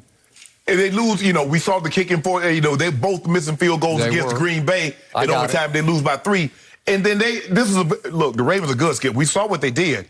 They beat Kansas City. Now, Kansas City don't look that much. But we saw Indy just win last night. Indy looked like they're up and coming. They're up and coming. I would agree. They're starting to figure it out. I can't make heads or tails of what happened last night. You see old walking to him? Yeah. You see what he's doing? You told me you were done with it. No, I'm going to engrave that in stone over here because you said I'm done with walking to him, so he doesn't deserve the nickname anymore. My thing is, can he stay healthy? It seems like, Skip, remember in camp, he broke a bone in his foot. And it seems like every week he's got something going on. I'm like, bro, what you made of? Paper mache? Well, we'll see. I told you before the year, if anybody can save him and turn his career around, that guy can because he was his quarterback coach, obviously, in Philly. So, in the end, you love Justin Herbert. Yes. I'll take Joe Burrow over Justin Herbert on moxie, body language, fearlessness, just on swagger. I just like the way he plays, and I think his team likes the way he plays. Because Justin Herbert, for my taste, is just a little too stoic. You know, he's just a little too emotionless. Well, Skip, we know if Joe Burrow hadn't got hurt last year, Joe Burrow was going to be Rookie of the Year because he had thrown for 400 yards. We had seen him week in and week out, but he just, took that bad hit and he ended up tearing his ACL. Give Joe Burrow credit, Skip. I mean, he looks like a bigger version of Macaulay Culkin. But he can flat out play. He can flat out throw the football, Skip. Can he? 416 against that defense? Right. So Justin Herbert has more measurables. Yeah, I think he has a bigger arm. Taller, bigger arm. He's got a rocket arm. But I'll take Joe Burrow because his team loves to play behind him. Well, guess what? They're going to be linked because they're in the same draft class. And whether you want to or not, you get drafted in the same class as somebody else. If you play that same position, y'all together. Yep. y'all join at the hip. Well, congratulations, Bengals. You are back. Yep. Back in business. I know those Bengal fans are happy to hear that. It's been a while. They're on a roll. Yeah, it's been a long while. No mercy. This week on Thursday Night Football, division leaders square off as Aaron Rodgers and the Packers take on Kyler Murray and the Cardinals. It all starts at 7:30 Eastern, 4:30 Pacific on Fox, NFL Network, and streaming on Prime Video.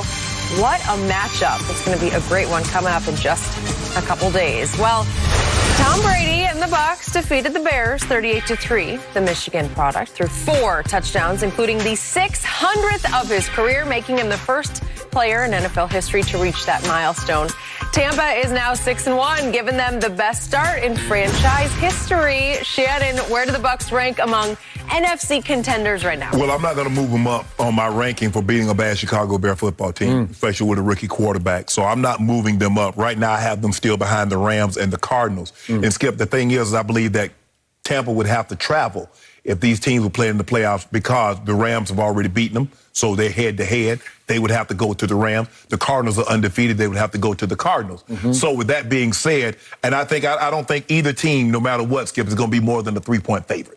Even though you get 3 points for a home field, but I don't think if Tampa went to the Rams, they're going to be more than a 3-point underdog. If they went to the Cardinals, I think they're still a 3-point underdog. And I think all 3 of the top teams beat bad football teams yesterday. Detroit, I'm disappointed that Sean McVay didn't have them ready to play. Mike Shannon, my former coach in Denver, we were playing a team that hadn't won any games, Skip. He said, expect the unexpected. What the hell do they have to lose? They're going to fake punch you, onside kick you. They'll go for it on 4th down because they have to throw caution to the wind. Flea flickers, double reverses. So expect the unexpected. And Sean McVay got caught with his pants down twice, Skip. They onside him to start the game and then 2 fake punts, and you fell for it. Like, come on. You get me one time that shape, okay, guys, look, they got us. They ain't going to do it again. And guess what? You subject yourself, and so now you put this on tape. You're going to have your antenna up for the rest of the season because teams are looking to take advantage of that. So for me, Skip, I still don't believe the Bucs defense. Yesterday, they looked unbelievable against a rookie quarterback. They picked him off 4 times, gave Tom Brady short fields. He cashed in, sacked him a bunch of times. So that's the Texans. They're a bad football team. Arizona beat them 31-5. And I think I was talking to Tyler. I was like, had anybody ever lost 31-5? Come to find out that was the first time in NFL history a team has lost got beat 31-5. So, and right now, Stafford to Cooper Kupp, that might be better than Rodgers to Devontae. Because right now he's the triple crown. Most catches, most yards, most touchdowns. He's phenomenal, Skip. When Stafford goes back, he has his plethora of weapons. Jefferson and Robert Woods and Cooper Kupp and Higbee. But, Skip, his connection with Cooper Kupp right now, hey.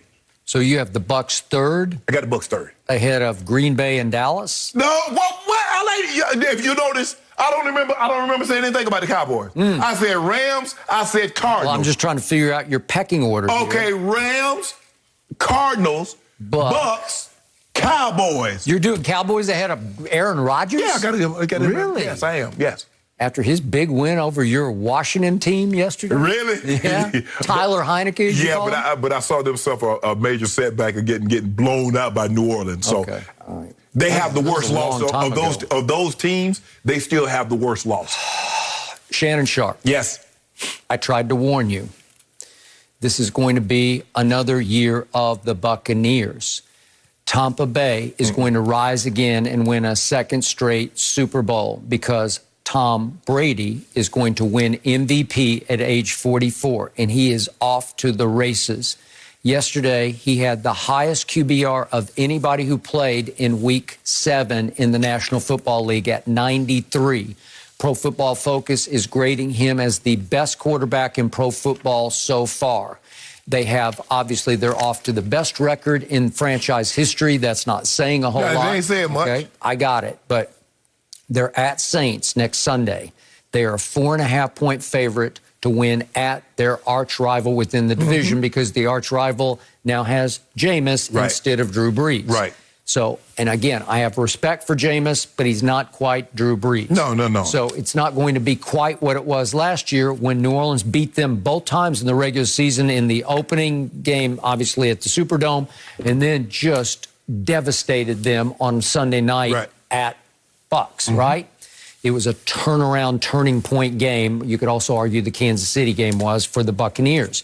But after this Saints game, and I believe they're going to go win this Saints game, they have a bye week. And all of a sudden, I'm going to warn you, but Gronk's going to come back. Yeah.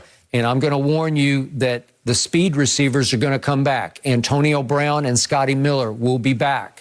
And I'm going to warn you that on defense, Levante David will come back. And Carlton Davis, their best corner, will come back. And Sean Murphy-Bunting, their nickel corner, will come back. I'm surprised Murphy-Bunting is not back yet. Okay, well, maybe they're just waiting for that bye week so they can try to get the whole squad healthy in one fell swoop as they go into the rest of the schedule. Because yesterday they're playing the immortal D. Delaney at cornerback and Pierre Desir at the other cornerback. So again, they got away with it because it was Justin Fields. Yes. But anybody else, they might have had some problems, right? Yep. Okay, so all of a sudden, when you get healthy, and I look down the road at the rest of your schedule, they go, after the bye week, they go at Washington, then they get the Giants on Monday Night Football. I think that's dub. And then comes a very interesting game that's starting to shape up at Walk It To Him. Yeah. You're starting to call him Walk It To Him. Yeah. I think he's Their still defense bounce pretty it to good. him. Okay, their defense is good, led by that middle, is he the middle linebacker or whatever? Darius Leonard, yes. South Carolina State, and he takes the ball away from people. So it will be a challenge at Colts. But then they go to Atlanta, and I just think they can just shred Atlanta's defense as much as Kyle Pitts is coming on now for obviously Matt Ryan. Yeah. But then the next big one is Bills at Tampa on December 12th. It'll be a good one. But then Saints on Sunday Night Football at Tampa, I don't think that'll be a good one. Then it's at Carolina, it's at Jets, and it's Carolina again at home. I'm sorry. I just believe they're going to win out. I thought they could win every game. They got another loss. Either I'm looking at the Colts or Buffalo. I think Colts or Buffalo get them. You think so? Yeah. How many cases would you like to bet on that right here, right now? That they lose one of those Yes. games? I go 3. 3 cases? Yeah. I'll go 2 cases. Okay, 2 cases. Because I'm going to be conservative here because I don't want to jinx them too badly. But I'm going to go they can win both those games. Okay. All they got to do is win one of them. Yeah, it's the same bet in reverse that you gave me about your Lakers because you said they're going to win both games against Phoenix at home and then Memphis at home, and all I needed was Phoenix, and then it was over. Yeah, you was up there celebrating. Lost. Yep, I was celebrating. I was going to have to, I don't know if I would have been able to come in. Mahomes lose and LeBron them start 0-3, and Tom Brady throws 600 touchdowns, you come in here on cloud 17. I am. I'm on cloud 18, actually. I'm actually on cloud 23 in honor of the real GOAT, Michael Jordan. You feeling good right now? I'm feeling real good. You know what, Skip? I got to admit, 2021 has been really, really good to you so far. Really, really good. You got the Super Bowl with Bucs last year. Tom is doing good this year. 2020 was good to me. 2019 and 2018, 17, and 16 on this show were all real good to me because I've got enough Diet Mountain Dew to open a public swimming pool, like one of those giant parks, right? Okay. Like a water park. That's what I'm going to do with my dew. That's all right. You know what? I'm going to have to get on the Cowboys bandwagon. Really? Okay. I don't know. That'll be fine. You're welcome. Well, I'm going to have to pick. If the Cowboys play the Bucs, I got to pick somebody. That's true. Shannon, it could don't say that. Well, the right Bucs now. are going to have the number 1 seed, so there's only one bye this week. No, it's going to be this team. So you got the Cowboys? You got the Cowboys losing the game? Well, I got the Bucs already beat the Cowboys. But I got to go. The Bucs losing. They're going to lose another game. Well, they're not going to lose. I just told you they're not going to lose another game. Buffalo or walk it to them. Good luck with both of those. I feel real good about that. You can't jump on the In fact, I'll go Cowboys 3 bandwagon. cases on that. No. Oh, you want 3 cases? Yes, thank you. Okay. I got 3. No mercy. Tomorrow on Fox, it's Game 1 of the World Series as Freddie Freeman and the Braves take on Jose Altuve and the Astros. It all begins tomorrow at 7:30 Eastern on Fox and the Fox Sports app. So Carmelo Anthony scored 28 points in the Lakers' 121-118 win over the Grizzlies, moving into 9th place on the all-time scoring list. Head coach Frank Vogel called him, quote, awesome on the evening and also praised him as a, quote, great culture fit. Melo is looking for his first championship after spending much of his career with the reputation of being just a scorer. So, Shannon, how much could this season help save Melo's legacy here? Well, I don't think his legacy needs selling. Saving Skip. He's a top 10 scorer all time, so we know he's an elite scorer. A title on his resume will complete it. It will be there's nothing else to accomplish. I'm a top 10 scorer. I'm a 75th anniversary member. I have a championship. So it wasn't. Skip in the West, that meant he would have had to get through Duncan or Kobe.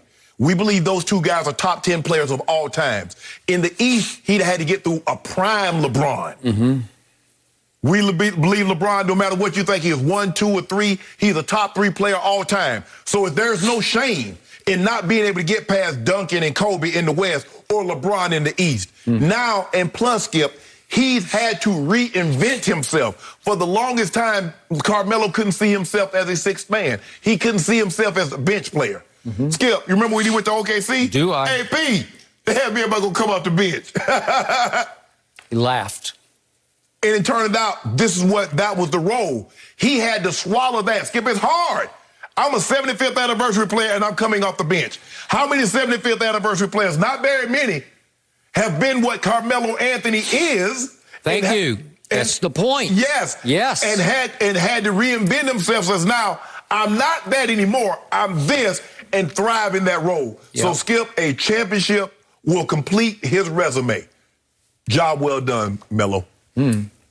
Yeah, but you just made the case that I'm about to make after you said that his legacy doesn't need defending. Well, it does, because these kind of legacies, these top 10 scoring legacies, they don't end like this was about to end. Yeah, so he'd be the only player on the top 10 that didn't have a championship? Okay, but look at the sad demise of his career once he left New York. He does wind up in Oklahoma City as the 3rd wheel with Russ and Paul George. Right. And it's just sort of sad and hard to watch. And he's 16 points and 6 rebounds, but he says, I'm a starter. Right. And then he goes to Houston, and he winds up playing only 10 games next year. They let him go. They sent him to Atlanta, who immediately dumped him. And he's out of the league for the rest of the 2019 season because nobody wanted him anymore. Nobody wanted him. Okay, well, that's about as pathetic as it gets. That's pitiful because he didn't deserve that. Right. But that was the state of his game at that point, is that he wasn't in good shape like his best friend or one of his best friends, LeBron. LeBron went out of his way to stay in super pristine, like perfect shape. Going into year 19. And remember, Melo's about 6 months older than LeBron, also in year 19. Right. Well, only lately has it dawned on him, maybe I should get in shape, right? Because now he's in shape. But this is who Russ should talk to. Okay. Melo. is because Melo had to reinvent himself when he went to another team, and he was the third wheel. It was Russ, it was PG, it was Melo. It requires swallowing a whole bunch of pride. I don't think Russ has the reinvention gear in him. I don't think he has the reinvention gene in him. He is who he is and will always be. But Carmelo had to say, well, I'll go to Portland. I still want to start. So the first year they started in Portland in the bubble, right? And he averaged 15 and 6, and he just looked like a shell of himself to me because he was not in condition. Then last year, he embraced the bench role. You know, I'll be the super sub, and I'll come in, and he averaged 13 points and 3 rebounds. But guess what, ladies and gentlemen? He shot 41% from 3 and 89% from the free throw line. And all of a sudden, you start seeing the stroke coming back because he started to get in shape and get his legs back underneath him the way he did in the good old days, the great old days, especially in Denver. But Skip, let me ask you a question. If Melo doesn't win a title. Oh, well, it's not great for him. I mean, this could really solidify. This will complete his resume. But Skip, it's not like all of a sudden if we don't win a title, we remove him from the 75th anniversary team. We don't look at him with one of the elite. So this completes the resume. Okay, I get the complete, and I will root for that to happen just for him. Not for LeBron, but for him. I will root for him because it would be a joy to watch him win a championship. And it would be, and then all the big guys. I mean, LeBron have one, Chris Bosh would have one, Melo and D Wade. And Westbrook. And if LeBron can win one in spite of Russell Westbrook, I'll be in awe of LeBron. I told you that would actually put him in the GOAT conversation for the first time, in my opinion. Okay, here's the problem for Melo. They have serious firepower depth that's all hurt or gone right now, starting with Trevor Ariza as a veteran playmaker, a tough guy, and then Wayne Ellington and Kendrick Nunn, and LeBron loves THT because he was coming. I thought he was going to be a starter this year. And he still might well be, Skip, but here's the thing. This is what I know with Melo. I have a proven commodity. I know Melo can go get me buckets. I can still dump it. Skip, he still got a post-up game. He still can drop that big caboose down on you and turn and shoot over either shoulder. He still can do that. What did Kobe Bryant, the late great, say? He was my toughest cover because of the caboose. He's like a bull. He's just like, you can't keep him from the lane. He can still do that. He can still do that. Now, the three-pointer, Skip, I don't know if he can keep that three-point shot going like it's going right now. But if he gets hot like that, I think Melo stays in the rotation. He's 12 of 18 from 3. That's 67%. I don't think that's going to last. But as long as he stays over 40, we good. You see what old Gold is. You see what old Gold is, right? You thought, he can't do.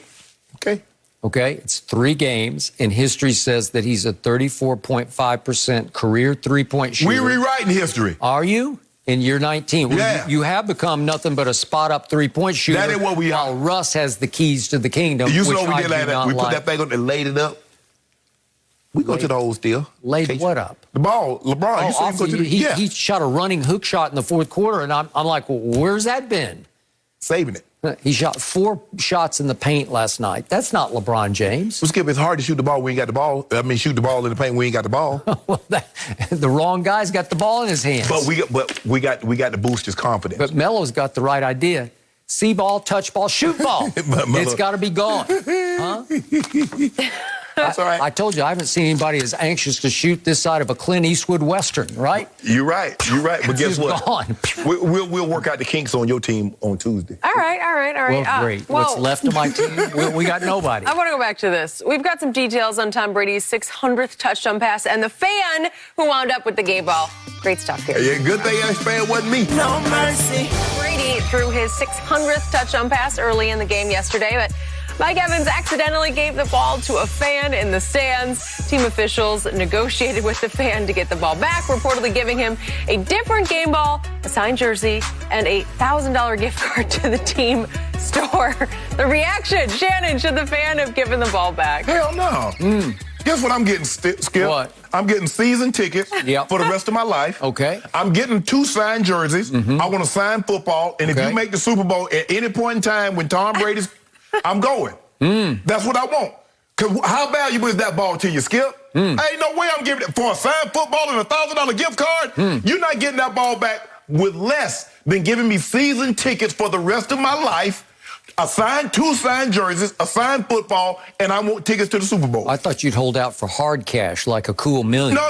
I want season tickets. Really? No, okay. season tickets. Number one, how cool was it that Tom Brady did not even mention this in interviews about a potential 600 last week, while your man LeBron James would have done like 2 hours of a media session we wouldn't do that. About leading up to 600? No, you mentioned it for it. No, I would not. He would have mentioned himself and just made it the story of the year. Yep. And yet Mike Evans didn't even know about it. Right. How great is that? Right. That's the humility of Tom Brady, because he does not talk about these things. Because football records are not sacred like baseball and basketball. You know that, Skip. All right. So back to the fan. He's a hardcore Tampa Bay fan. He's obviously a hardcore Mike Evans, and I'm sure a Tom Brady fan. Yes. Well, you wouldn't get ridiculed by your friends because you held out for big money or season tickets. Guess who wouldn't have ridiculed me? The auction house. Really? Because they said you can get $1 million, $2 million. That is correct. The question is, what do you want to do, Skip? Okay. Do you want this ball back so it can go to Tom Brady or the Pro Football Hall of Fame? Or do you want to give me Skip, what is season tickets? What is 2 signed jerseys, a signed ball? But you know that you sacrificed for Tom Brady, and your friends know. About that. Skip, you want the ball. Do you want the ball? So what are you willing to do to get the ball, Skip? Well, that's you. Okay, then. You're a Brady hater. No. I get it. Mike Evans would not have handed Shannon Sharpe the football. I can guarantee you that. If I'd have called Barry Bonds 73 home run. Yeah, well, that's all. Yeah, you got to get that up more than $1,000. Skip, Shannon, great stuff today. We're back tomorrow, same time. Season tickets. Get Get that man season tickets.